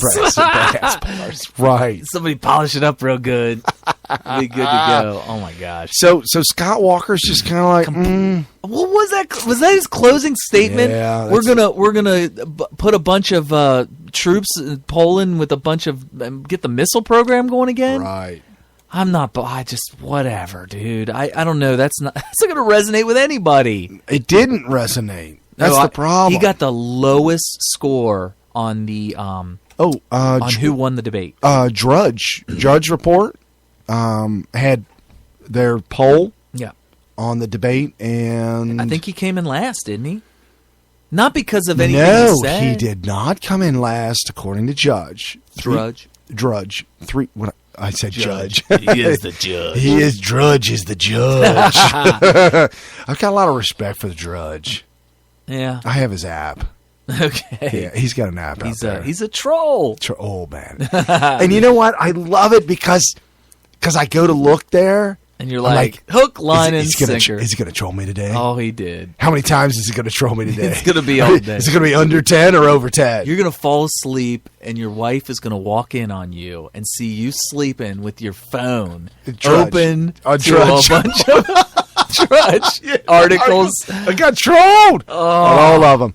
Walker at 3.6%, and Chris Christie had 1.2%. Really? So I thought that Chris Christie was much more memorable because of his exchange with... He's last at 1.2. So people did not buy his crap about a benevolent dictator searching through his stuff. Wow. Because he has their good intentions at heart. Right, and he hugged 9/11 people. Right. Not only that, but he also hugged Obama. So he made you feel like he's such a good guy, and he also scared the crap out of you by saying, "You're going to die if you don't give me power." Right. So Walker actually was 1, 2, 3. He was 4 from last, so he's 6th place. Who was below him? Christie was last. Runner-up for last. Bushy Bambushi. Oh, he was on. Oh, we got to talk about Jeb. I got sound clips of this knucklehead. You know what? I didn't notice he was doing this until my dad pointed it out. He said, "Man, he is rambling." Yes, he did. It sounded like... Okay, well, go ahead. Who else was... So, Jeb, Christie, and who else? Oh, I'm flipping around. Man, you get me all excited we're gonna about Bush. No, I got to get new computers. Different system. Okay. But it's not an Apple. No. Which means at any moment... They could lock up. It actually did start to slow, and I saw that the little wheel was spinning. Yeah. But then it went away. Now, so how long did the wheel last?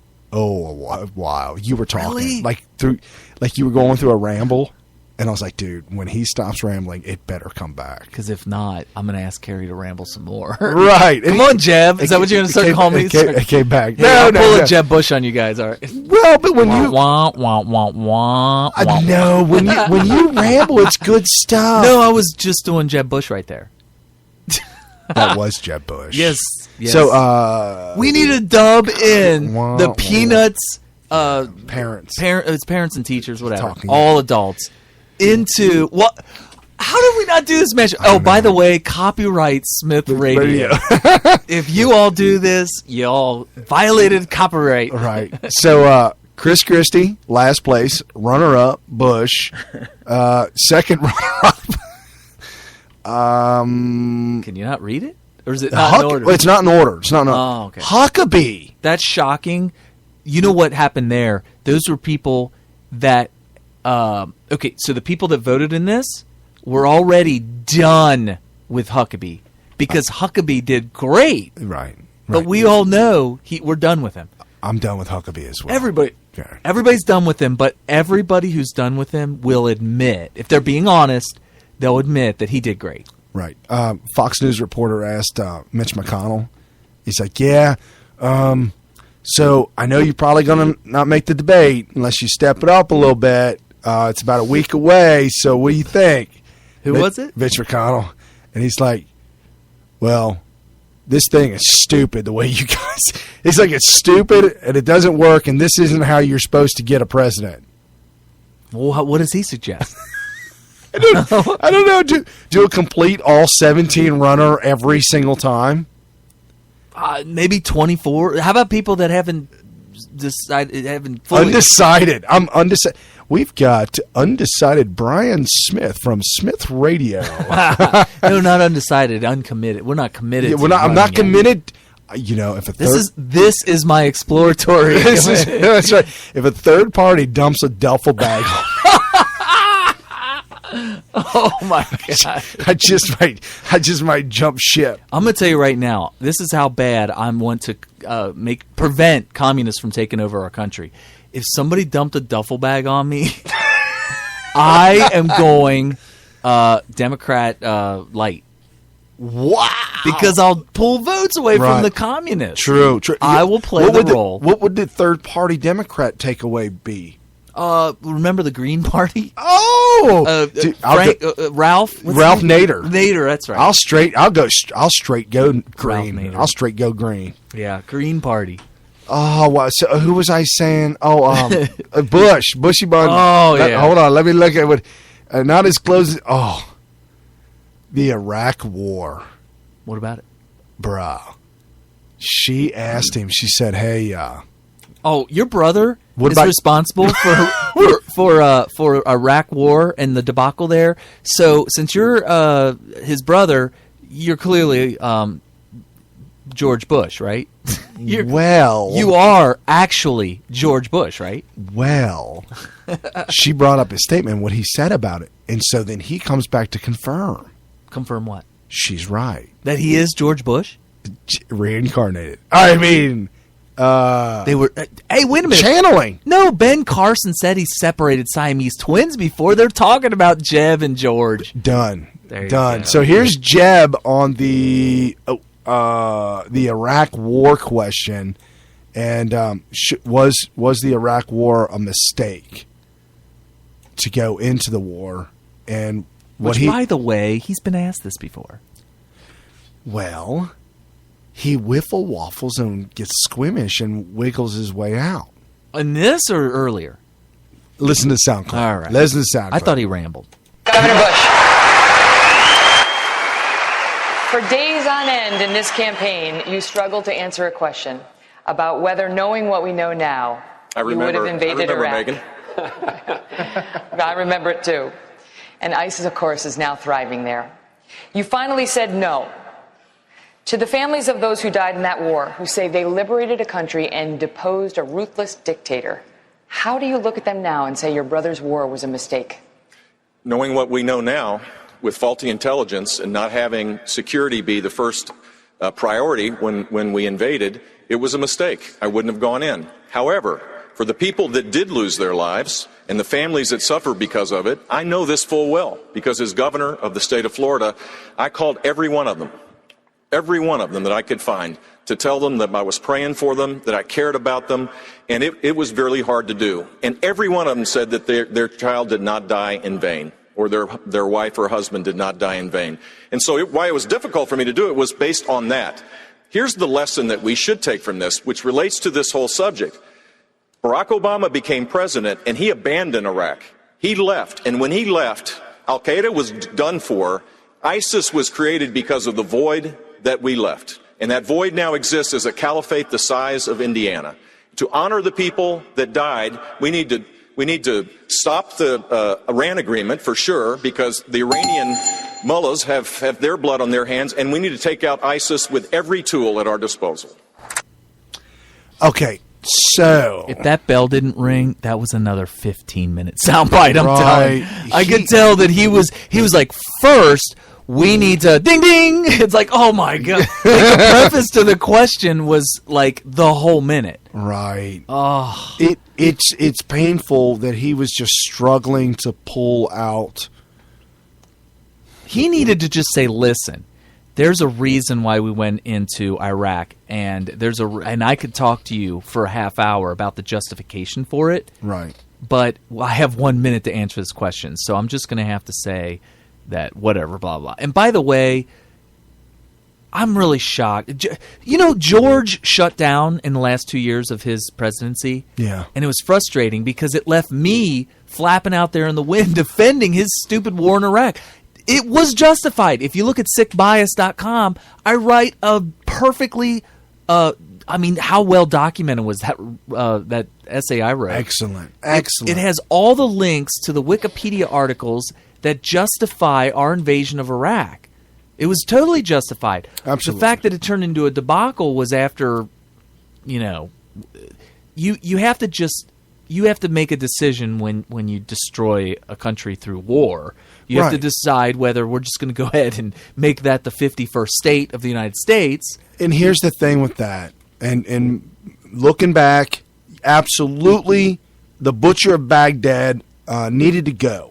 And harboring the terrorists, having weapons of mass destruction, which we all know now, they were all there.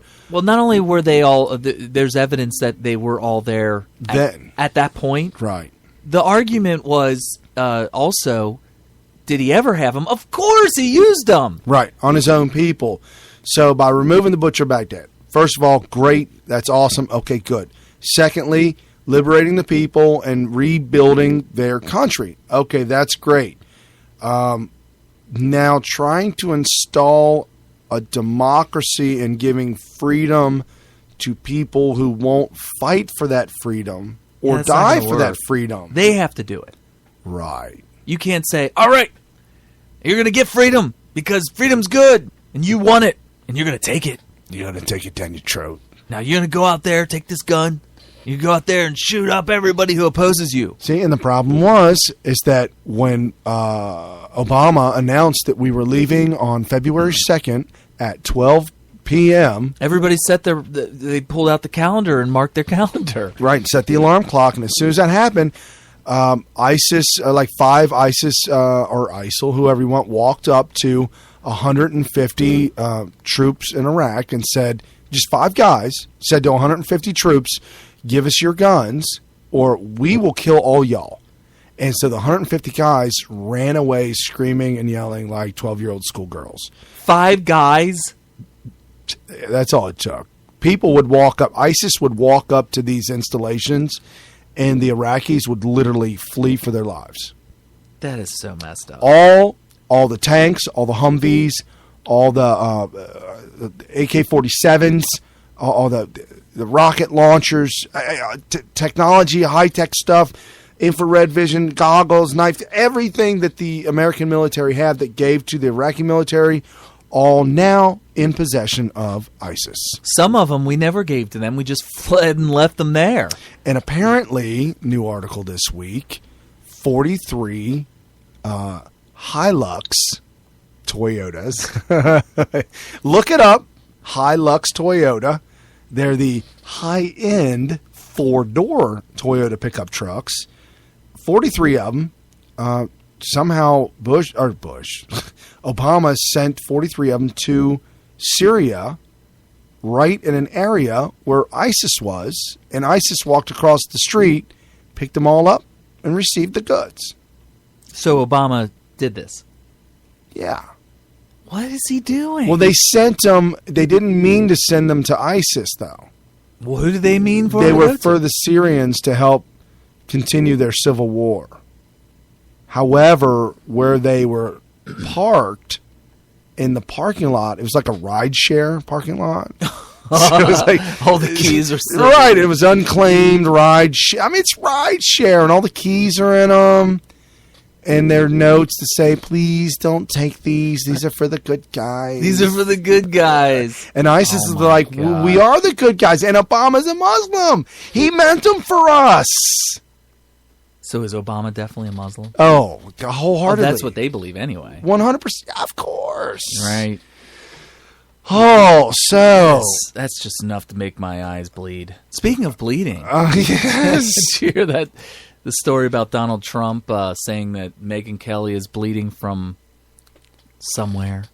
What? You didn't hear about that? No. So apparently, I found out that his response. Well, let me back up and say, okay, so Trump says that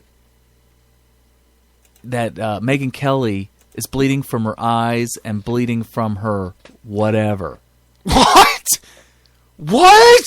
Right. So that was the entire bite that's spread out all over the internet. Turns out he explained himself on Deface the Nation this morning. Okay. And he basically said that she said that she was bleeding out of her eyes during the interview. Okay. And then he goes, oh, she was bleeding out of her eyes. She was bleeding out of her ears. She was bleeding out of whatever. And so then that was cut to make it sound like he said that she was bleeding out of her you-know-what. Oh. And so he explained that, look, I wasn't meaning what everybody else. You're meaning. Yeah. Oh, dude, that is so painful. Yeah, so they're trying their hardest to destroy him. And me personally, I don't think he won the debate, and I don't think that out of all the contestants, all the nominees up there, I don't think that Trump is definitely necessarily the best one to be president. Right. I mean, with Cruz and Ben Carson and all them up there, I think that Trump is a distant fourth, maybe, as far as the very best person to take over as president. But man, they're really trying to destroy him, and I don't think it's very fair. Okay, so Megyn Kelly asks Ted Cruz. I think this is Ted. Soundbite 11. Yeah, she asked Ted Cruz, "How would you defeat ISIS in 90 days?" Which I thought was a weird question. Why would you? I wondered. I left the question, her talking, in there because I want to hear it again, and maybe we can pull something out of it. But I think maybe it was something he may have said back in the past. We could do it in 90 days if we do it right. So maybe that she should have said, in the past, you've said that blah, blah, blah, blah, blah. And she might. So we'll listen to the sound clip. But this is Ted Cruz and a question from Megyn Kelly. How would you destroy ISIS in 90 days?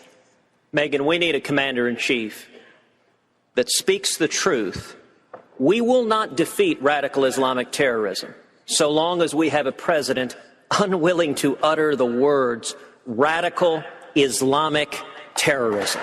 When I asked General Dempsey, the chairman of the Joint Chiefs, what would be required militarily to destroy ISIS, he said there is no military solution. We need to change the conditions on the ground so that young men are not in poverty and susceptible to radicalization. That, with all due respect, is nonsense. It's the same answer the State Department gave, that we need to give them jobs. What we need is a commander-in-chief who makes clear, if you join ISIS, if you wage jihad on America, then you are signing your death warrant. You don't see it as an ideological problem? An ideological problem in addition to a military one. Megan, of course it's an ideological problem. That's one of the reasons why I introduced the Expatriate Terrorist Act in the Senate that said if any American travels to the Middle East and joins ISIS, that he or she forfeits their citizenship so they don't use a passport to come back and wage jihad on Americans. Yes, it is ideological. And let me contrast President Obama, who at the prayer breakfast essentially acted as an apologist. He said, well, gosh, the Crusades, the Inquisitions. We need a president that shows the courage that Egypt's President al-Sisi did, a Muslim, when he called out the radical Islamic terrorists who are threatening the world. You want to talk about presidential. That right there, that's why just about that entire soundbite. And by the way, they were polling. Frank Luntz and all them guys were polling an audience, and you were supposed to press a button for favorable or press a button for unfavorable or don't press any button for neutral. Do that wave thing. Yeah. When he said the statement that you're signing your own death warrant, it went all the way through the top of the screen. You couldn't see it anymore. And it was the only time in the entire debate from the very beginning all the way to the very end that it went off the screen. It went completely off the screen. And by the way, there's two lines. One is for Republican candidates, or was it? Or one that's for conservatives and one's for establishment. I don't know, something like that. One's for Tea Party, one's for regular. I don't know. Leaded or unleaded? Right. So, but both lines just went through the entire thing. It just blew through the top. It's emotional. I mean, truly, if you want someone that's a leader that has his head on right and he knows what needs to be done and on top of everything else, knows the Constitution, understands the Constitution, respects the Constitution, has an absolute love for this country, and recently he didn't migrate, but his parents migrated legally to America. So my question is this: you had this back and forth between Chris Christie and Rand Paul. Would a President Cruz, which side would he go on as far as protecting Americans? Would he ever say, "Well, we kind of got to fudge it a little bit, maybe bend a little bit"? I don't think he'd ever do it. I mean, I want to make sure that they signed their own death warrant. Let's make sure that we kill those that wish to wage jihad on Americans. Right. So in order to do that, I have to cut a corner here a little bit. Just cut a little corner. I don't know. I think you got a tinfoil hat on right now. I'm saying, would he do that or not? I don't think so. Okay. I really don't believe so. So he'd be like, no. I mean, I could be completely wrong. And when it comes down, when the rubber meets the road, when it comes down to it, I would hedge, put my money on him and not hedge my bet, but I put my money on him. That he wouldn't bend or cut corners. Right. And I've lost money in the past, but I'm just saying. All right. I mean, I agree with you. It's just he's just not as hardcore on, I don't know. I'd love to say, well, what is your opinion of the Patriot Act during the Bush administration? What during that time? I'd love somebody to say that to Cruz. Yeah, no, instead, absolutely. They're asking Jeb because his brother was the one that did it. Right. Do you have any sibling rivalries? I mean, what the hell? What is that? I don't know. Where are we at? I'm looking through everything else. We're down to closing statements for everybody. Oh, except for Carson. Oh, Carson's my favorite. I think, me personally, after watching the entire debate without having any outside influence, I didn't have Fox News do what they always do, which is tell me who won so that I know who to go vote for. Right. No, I just literally, off my own opinion, was like, man, I think Ben Carson won this whole thing. Ben Carson was asked a few different questions in that one soundbite. Man, I dropped the ball on getting that first question. Yeah, I should have wrote down a list of the ones that you absolutely should get. But the whole time she was asking that question, I was like squirming, and I thought he's got to be squirming in his skin, man. Just because it was a rough question. So she asked him, and it's weird that she would ask him In case you don't know, Ben Carson is a black man. He has black skin. And so that this verifies what we've been trying to say, or at least what I've been thinking, that all these questions were very, very finely tailored to each person that they asked it to. So why would they ask a black presidential candidate about race? Why wouldn't they ask Donald Trump about race relations and the breakdown? She asked him, "How do you heal the race relations?" Yeah, like a white man's not going to be able to heal race relations. Right. What's going on with that? I think it's racist in itself. You know what? I didn't think about that before, but you're right. That is kind of an interesting person. Or, I mean, why couldn't that or something about race be asked about anybody other than the token black guy? Right. Not cool, man. Yeah. Not cool. So let's hear it. Here's Ben Carson on race relations. Well, I think the bully pulpit is a wonderful place to start healing that divide.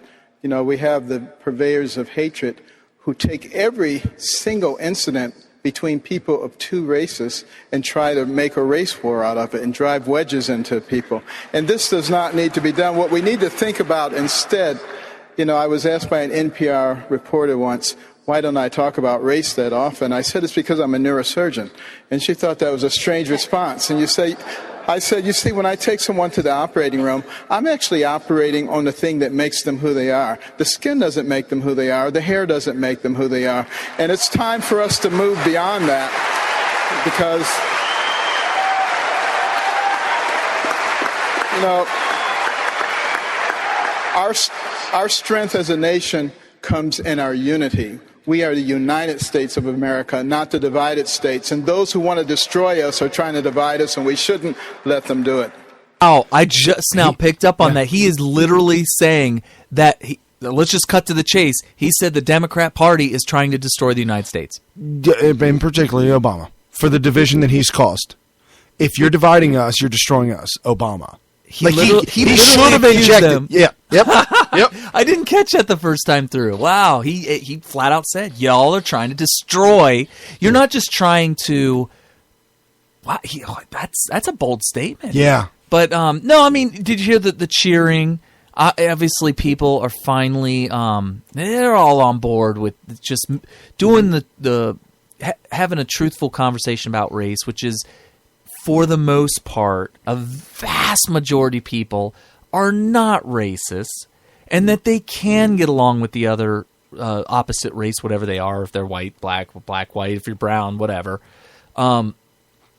So can we just move on? Right. And so, yeah. Last one before closing statements. Huckabee. Yeah.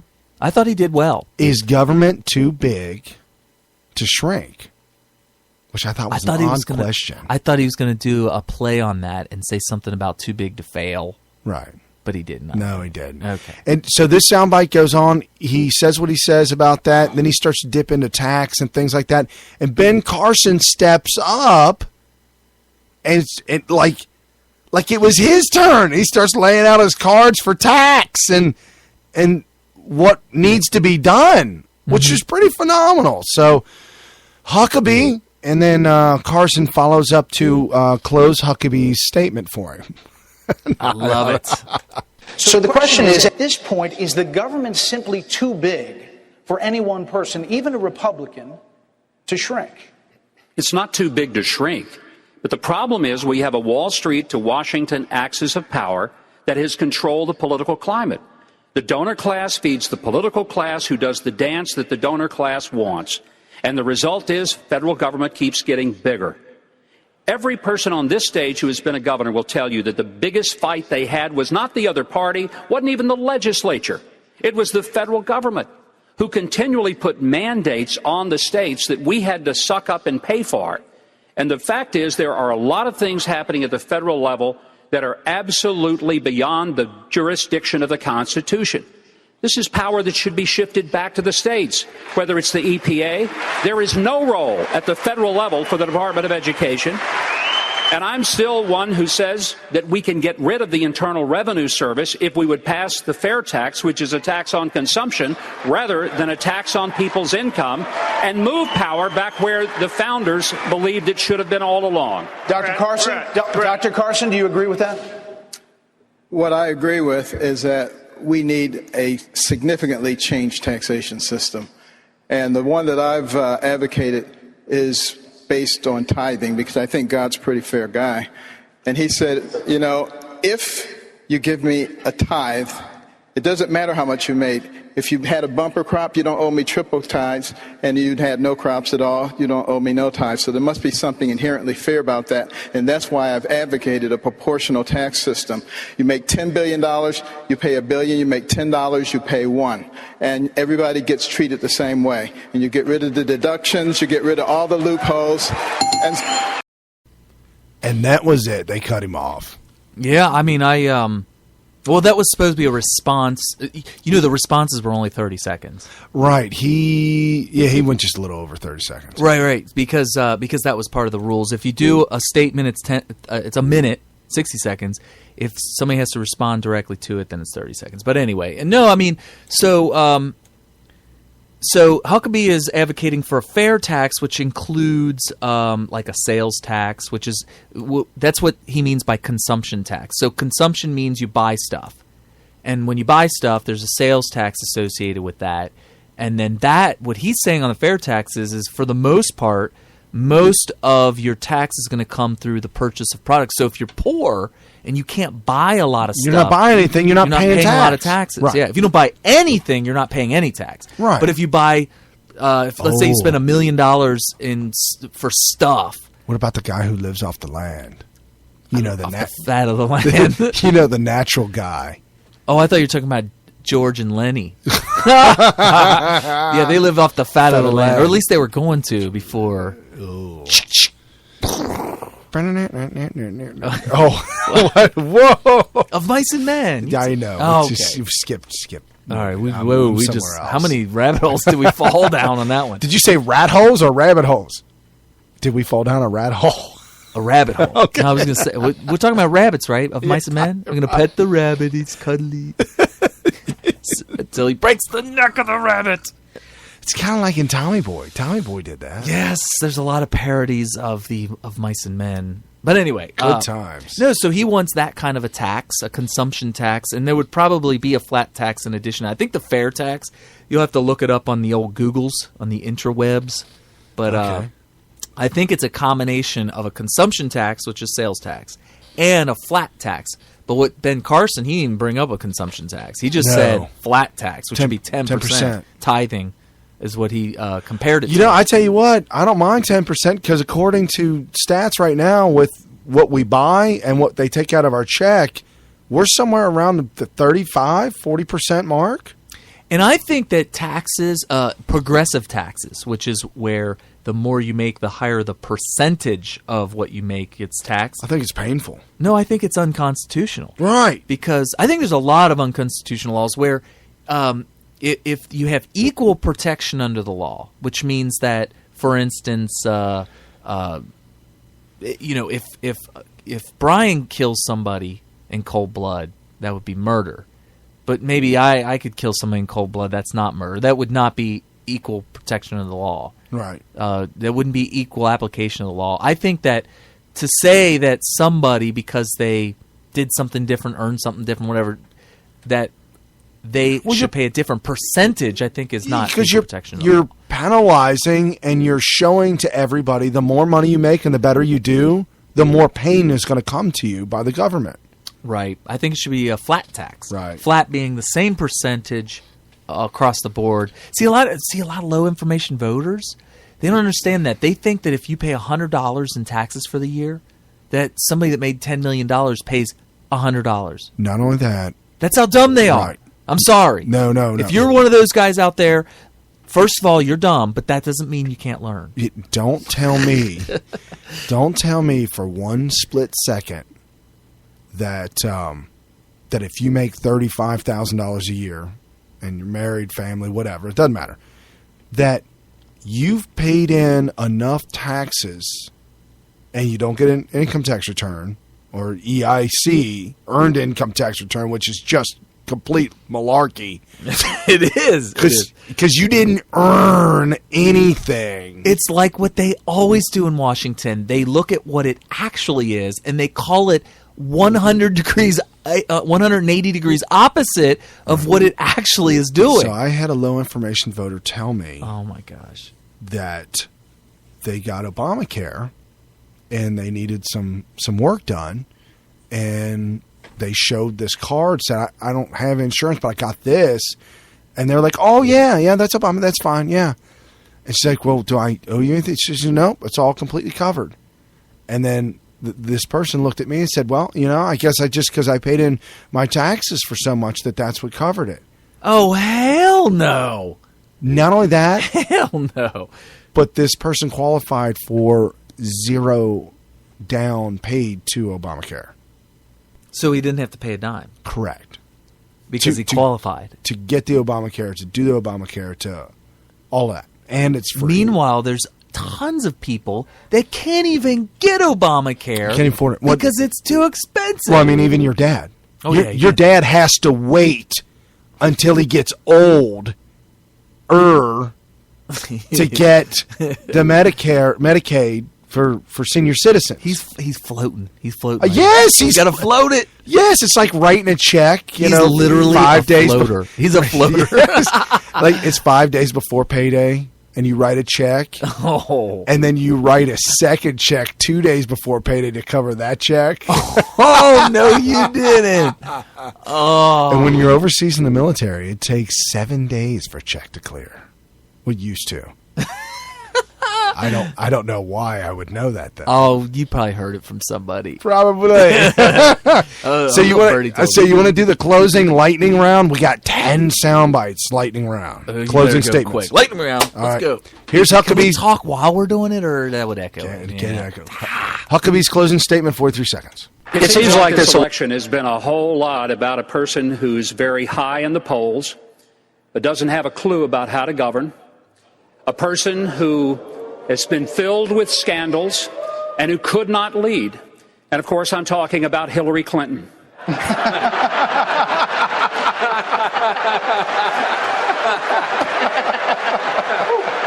I think America is in trouble, but it's not beyond repair. But it's going to take leadership who sees the greatness of this country and who believes that once again we can be one nation under God. I'll be my best to do that, and thank you for your support. I want to hear somebody ask Donald Trump, because I heard that a lot of people were either talking about God generally or indirectly or directly. I want to hear somebody say, Trump, do you believe in God? Just out of curiosity. That would be a squirmy question. What is your take on God? What is your faith? Where's your soul at? Where's your soul? Oh, that would be a good one. I want Glenn Beck to interview Donald Trump. It's in my soul. Here, let me get my pocketbook. Let me see. How much is your soul worth? What's it going to cost? What's it going to cost? Okay, so we all clearly thought he was talking about Trump. Trump was absolutely convinced that Huckabee was doing so convinced that he continued to laugh and continued to say thank you after it was Hillary. He was dude, that right there, for him to even acknowledge that was a gaffe as far as I'm concerned. I think so. He should have just I knew he wasn't talking about me. He could have smirked and kind of chuckled. Yeah. But to be like, whoa, I dodged a bullet on that one. Yes. I mean, God. Yes, and okay, now we got Scott Walker with his closing statement. I'm a guy with a wife and 2 kids and a Harley. One article called me aggressively normal. I ran for governor because I was worried about my kids' future. Then I took on the big government union bosses, and we won. They tried to recall me, and we won. They targeted us again, and we won. We balanced the budget, cut taxes, and turned our state around with big, bold reforms. It wasn't too late for Wisconsin, and it's not too late for America. That's why I asked for your vote. Oh, wait. Oh, is it over? Yeah, oh, man, over. I'm sorry. I just fell asleep. I am so sorry. So he had how long for his closing statement? A minute? whatever it was, I was like, look. Hold on. I kept look, every time Walker spoke, I turned to my dad and said, he didn't make it to the bell again. Every time. I don't think I have anybody on the bell. Ted Cruz went 50 seconds. Oh, so it wasn't just Scott Walker. But Scott Walker never got the bell. No, Scott Walker went 30 seconds. Are you serious? He left 30 seconds? Yeah, he left 30 seconds on the table. Which wow. Yeah. I mean, he was very unmemorable. Right. And one person we haven't heard from that I believe was probably not memorable, John Kasich. He Look at you, you're drawing a blank. I'm looking at you. I remember. No, the thing about John Kasich is he's from Ohio. This debate was in Cleveland. And so you could tell he was really trying to get the home crowd going, and they did. Whenever he spoke, and there was a huge following for John Kasich up there in Cleveland. And you know what, though? Some of the stuff he was saying, he is a Democrat or a rhino or yeah. Oh, yeah. He's all about... Okay, this was the answer that he gave, and I'm sure you don't have the soundbite because it was not during the closing. No, I don't have nothing on him. Okay, this is what John Kasich said that just made me say we cannot have this guy as president. America deserves better than a socialist. Huh? Yeah. You are lying. He bragged. This is what the problem was. He bragged about how the way he was able to get Ohio back up on its feet was to go and fight for all the federal dollars from Washington. Oh, he bragged about that, about how good he was at fighting for all the money from Washington. He's just like somebody fighting for more food stamps. Welfare. Fighting for some more welfare. Food stamps. Oh, speaking of that, I think it might be one of the closing statements. I hope we haven't passed it up yet. Who? It'll come up. I think we got to come up. By the way, was Lindsey Graham in this debate? No. Yeah, because the rules suck. He said it was stupid. Oh, I thought he was in it. No, Lindsey Graham. The first one he was with the 17 people. About? Oh, okay. With the, I think you were thinking of the thing they did a couple days prior. Right, with all 17, because Lindsey Graham came out and was really bashed, and he was really mad that that Fox News was cracking on him for losing. For being a loser. Well, he is a loser. Correct, but they were putting it in his face. And they're like, so why aren't you trying harder so you can make the top 10? Gramnesty. And he's like, your rules are stupid. That's what he said to him. I think your rules are stupid. Right. All right, so who's next? Okay, John Kasich. Oh, boy. Tonight we hear about what people want to do. I want to tell you what I've done. I was a member of the Armed Services Committee for 18 years. I spent a big chunk of my life studying national security issues and our role in the world. Number two, I was the chairman of the House Budget Committee and one of the chief architects the last time we balanced the budget, and it was the first time we'd done it since man walked on the moon. We had a $5 trillion surplus and we cut taxes. I spent 10 years in the private sector actually learning how business works, and now I'm the governor of Ohio, and I inherited a state that was on the brink of dying. And we've turned it all around with jobs and balanced budgets and rising credit and tax cuts, and the state is unified, and people have hope again in Ohio. We got hope again in Ohio. I'm going to tell you what. Hope-y changey. Hope-y changey. I'm going to tell you right now, I don't know. By the way, we live in Ohio. Yeah, I don't know too many people that are bragging about jobs and stuff in Ohio. Now, I know Texas has got some pretty big muscle down there. The Dakotas. Right. Well, yeah. I know Texas is leading the entire country with but they're very, jobs. very conservative. Right. And if he's going to sit there and brag about how much he's turned around, but earlier in the debate talk about how he fought for all these federal dollars, it's like, that's the problem. Exactly. You know, Glenn Beck all week was talking about how the problem with Trump is for him to sit there and admit that he owns all these politicians because of all the money he gives them. That's one of the big things he was saying in the debates. That he's part of the problem. Why would we want to elect a guy that's part of the problem which I think that they have it all wrong. I don't know. I mean, if he does what's legal, and it is a problem, when he gets there, he can say, you know what? This is legal, and it shouldn't be, and I know it's on the books. Exactly. Because I've used it. Exactly. And I think that Glenn Beck and all them, they don't get it. They do not get that. It reminds me of Back to School, Rodney Dangerfield. What'd he do? When he stood up and gave that speech to that left-wing nut job San Francisco professor. Yeah? Oh, my goodness. So this professor is saying to Rodney Dangerfield and all these young kids, trying to teach them about capital business. Oh, the business guy. Yeah. I thought you were talking about Sam Kinison. No. And so he stands up and he says, You don't have a clue about business. I'm in business. You're gonna have to have X amount of dollars for grease money on the backside because they're never gonna let you build a building like that in that kind of zoning. And you're gonna need the politicians. You're gonna have to pay them. You're gonna have to pay this guy too here. You got these permits. You got these fees. You got these. And he just went on and on. Right. And it just, everybody in the whole classroom was like, they were taking notes on what that. Dangerfield was saying. So he took over as the professor. Correct. Right. And he spoke about reality. One thing is on paper. Two is reality. People will do what people do, and they'll find the easiest way to do it. It's what businessmen know how to navigate the business world. They know what's real. They know what's not real.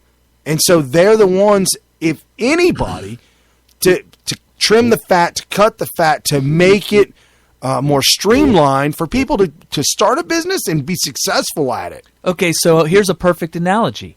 It would be like a former NFL player who didn't break the rules, but used some of the rules, did some questionable plays in a football game. It could even be a coach. And we're not talking about Lance Armstrong. We're talking about football.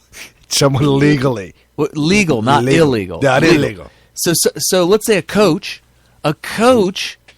once actually did some questionable tactics, all that were within the rules of the rule book to win games.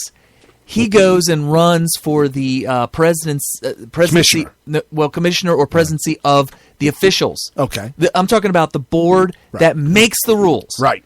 You would want him there if you can be convinced that he thought that those rules were convoluted. Ohio State, back in the day,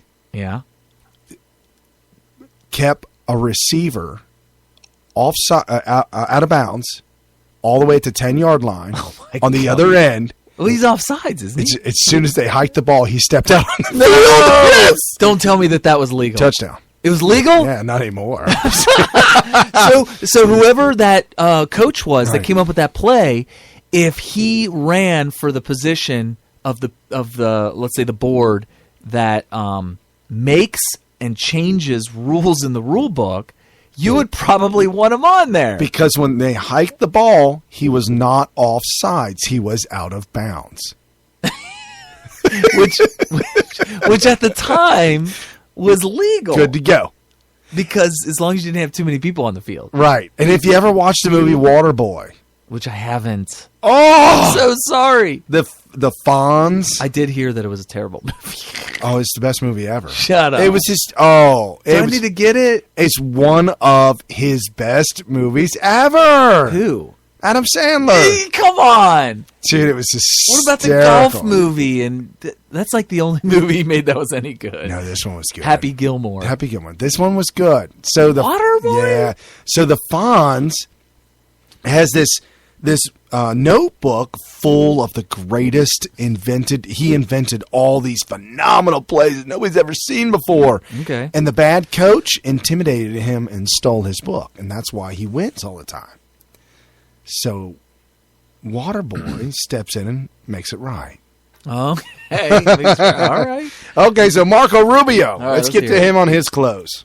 You know, both of my parents were born in poor families on the island of Cuba. They came to America because it was the only place where people like them could have a chance. Here in this country, they never made it big, but the very purpose of their life was to give us the chance to do all the things they never could. My father was a bartender. And the journey from the back of that bar to this stage tonight, to me, that's the essence of the American dream. It's what makes our nation different.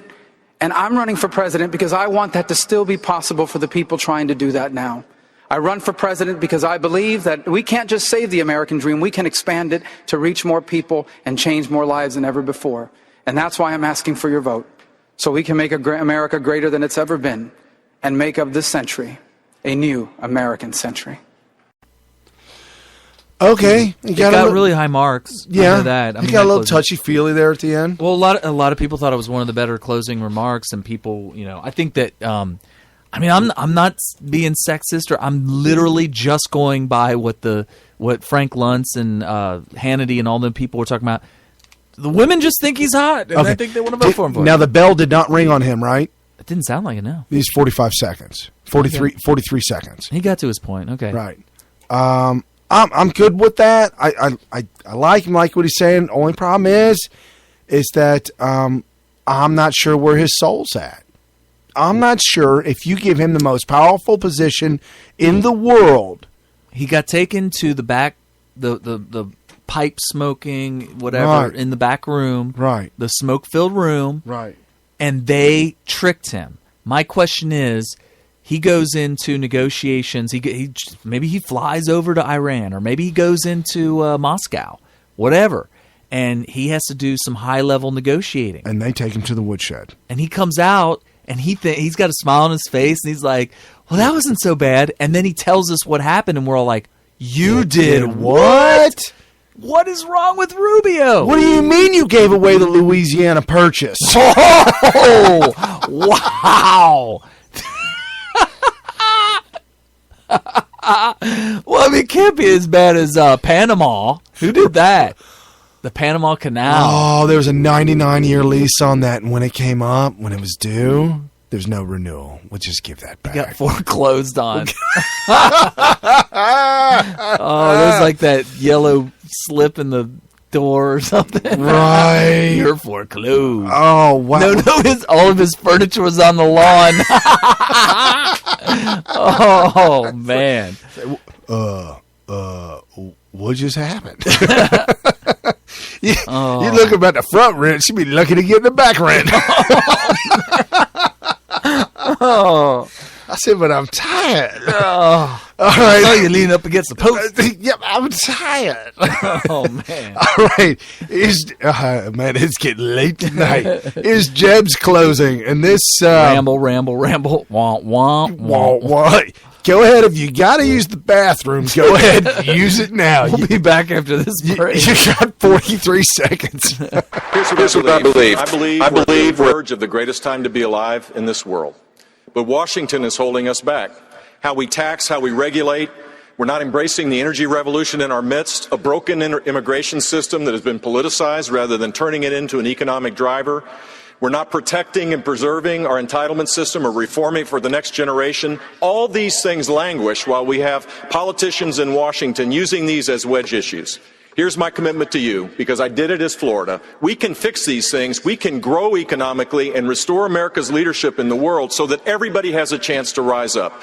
I humbly ask for your vote whenever you're going to get to vote, whenever the primary is. Thank you all very much. You all very much. Can I just tell you what I heard and I was done? Hold on. Oh, man. Did you hear what I heard? That we're not doing a good enough job of protecting and preserving our entitlement system? No, that's what I heard. Hold on. Protecting and preserving.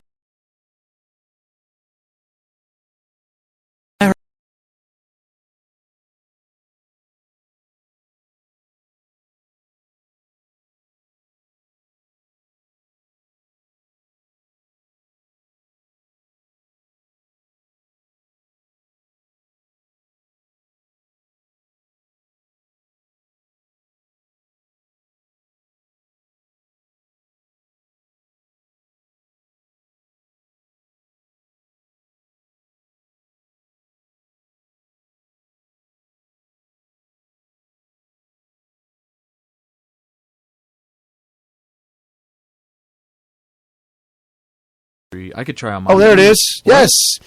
The entitlement system. Why wasn't it playing? I have no idea. We'll try again. Yeah, it's playing now. Oh, it is. Right. So, no, but yeah. Anyway, everybody is either at the bathroom or asleep after hearing that. Fair enough. But you should wake up because he said that we need to protect and preserve our communist state. I mean, what? I mean, progressive. Oh, I'm sorry. He said, why aren't we protecting the entitlement system? Protecting and preserving. Preserving the entitlement system. What? How could you say that? You know why I didn't hear that the first time? Because that's all I could hear was my dad say, I think he's just rambling. And all I heard was, wah, wah, wah, wah, wah, wah. Entitlement, wah, wah, wah, wah. Preserving and protecting our communist system, wah, wah, wah, wah. I mean, what is that? Anybody that goes after Jeb Bush, and I know what's going to happen. We already talked about this. Yeah, the whole show. You go back, look for it. Go back, and it's a show. Hillary versus Jeb. It's Hillary will be the next president or something to that effect, or Jeb. Basically, what's going to happen is Hillary, and I don't know, now that Bernie Sanders is making some headway. Originally, we thought nobody's challenging Hillary. Right. So she's going to get it early. Mm-hmm. She's going to have the entire nomination process wrapped up so early that all of her constituents are going to run and vote in the Republican primary, and they're all going to vote for Jeb Bush. Right, because they know every single Republican will run from that. Well, not only that, but them overwhelming the system is going to have Jeb win all the primary votes, and then that will be Bush versus Clinton too. All the GOP is going to be completely okay. Chris Krusty? Closing statement. Thank you, Megan. Listen, I was born into a middle-class family in New Jersey. My dad came home from serving in the Army after having lost his father, worked in the Breyers ice cream plant in Newark, New Jersey, and was the first person to graduate from college, put himself through college at night. My mom was a secretary. I was appointed United States Attorney on September 10th, 2001, and spent the next 7 years of my career fighting terrorism and putting terrorists in jail. I'm a conservative, pro-life governor in a state where it's really tough to be both. In a state like New Jersey with lots of Democrats, but still we cut taxes, we balanced budgets, we fought the teachers union.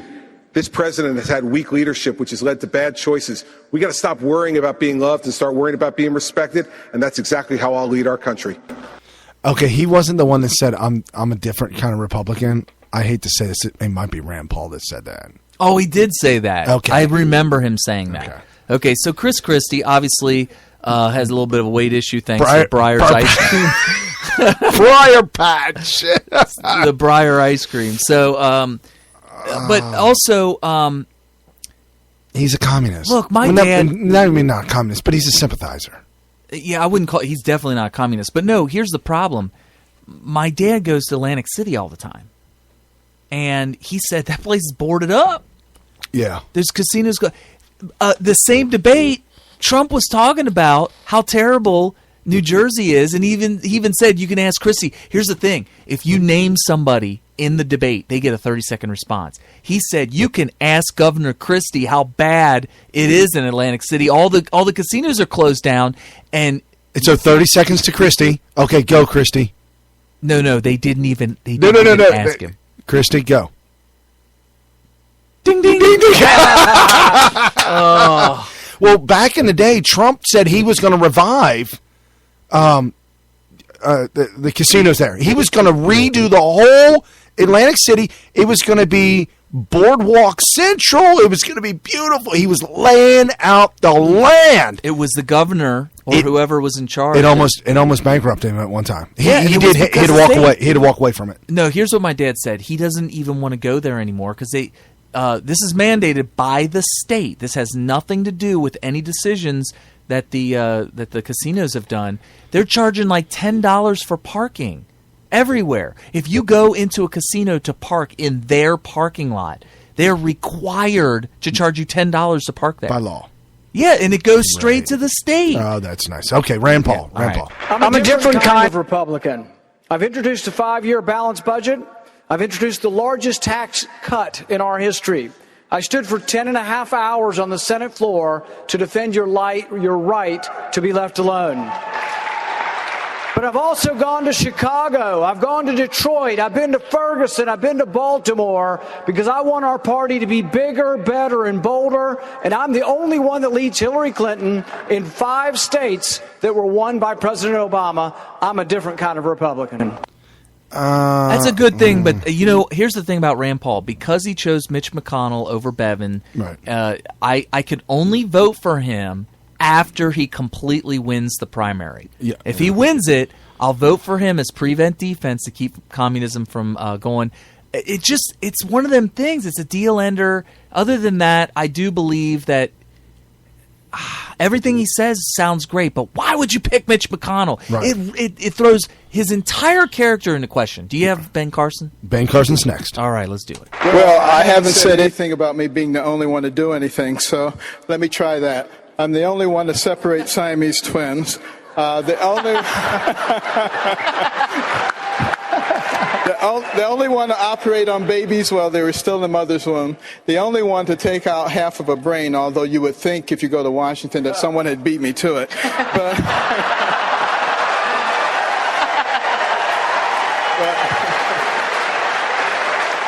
But I'm very hopeful that I'm not the only one who's willing to pick up the baton of freedom, because freedom is not free and we must fight for it every day. Every one of us must fight for it because we're fighting for our children and the next generation.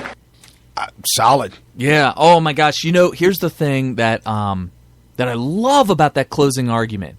What he said is so unbelievably unexpected that it immediately, I don't care what trance you were in, you're gonna be like, did he just say that? Did he just crack one off? No, I'm talking about like the first thing out of his mouth was, well, I mean, since we're all talking about what we do, nobody else. I separated Siamese twins. Yeah, as soon as he said that, I was like, what? You got my attention now. Oh, it's so unexpected. It's like the last thing you expect to hear, and so all of a sudden your ears perk up. And it's just a memorable closing quote. Operated on a baby. Still in the mother's womb. Yeah, that was something that made you think, like, wow. I didn't even know that who does that? I didn't even know that was ever done. Is that a normal procedure? I just don't know. And you know what? The fact that he brought that up, it's like he knew that people were going to be like, really? Didn't know that was real. Yeah, and then the half a brain thing, and then tying that to Washington. Oh, that was clever. Very clever. Yeah, and so I thought it was one of the best closing speeches because it's the opposite of what Walker did, which was remain a complete wallflower. Right.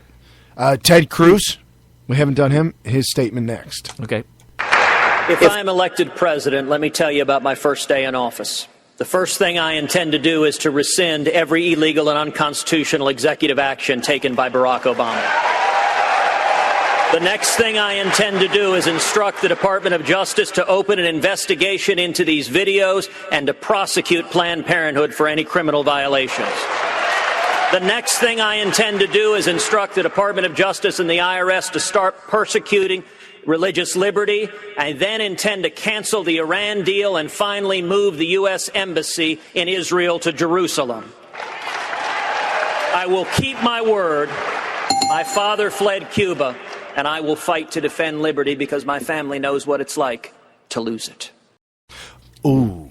Yeah, that was good. That was probably, substance-wise, that was the best one. Solid, powerful. I think he flubbed his words a little bit with the IRS and persecuting.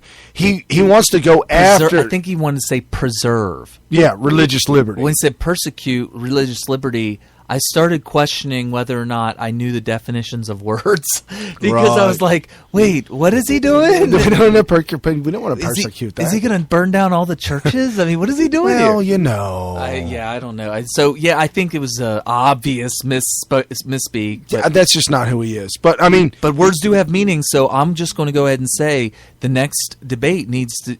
You have said in the past that you persecute religious liberties. Yeah. So how would you reconcile? So that's going to be my next question. So the last, but certainly not least, the Teflon Don. Donald Trump. Our country is in serious trouble. We don't win anymore. We don't beat China in trade. We don't beat Japan with their millions and millions of cars coming into this country in trade. We can't beat Mexico at the border or in trade. We can't do anything right. Our military has to be strengthened. Our vets have to be taken care of. We have to end Obamacare, and we have to make our country great again, and I will do that. Thank you. My whole thing on that was, and I thought this instantly when I was listening to it, we're all about The Secret, right? Oh, yeah. The Think and Grow Rich by Napoleon Hill.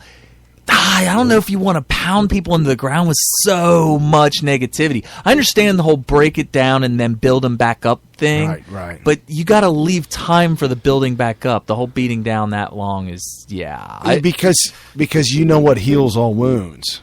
You don't know no black people.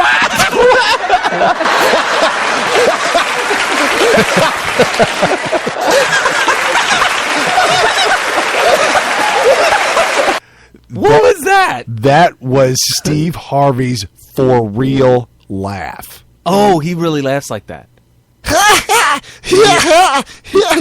If you really get him going, yeah, he does kind of laugh. Him and Jerry Seinfeld, non-stop. Yeah. I got 23 seconds of them uncontrollable laughter. Oh, no. Oh, yeah, so Teflon Don, he needs to really pick and choose when he's going to go positive, when he's going to go negative. And I'm cool with him going negative at first to kind of like break us down. We got to go positive. Oh, my goodness. I did not realize we had 20 seconds left of the show. All right, that gives us time to say later. Bye-bye.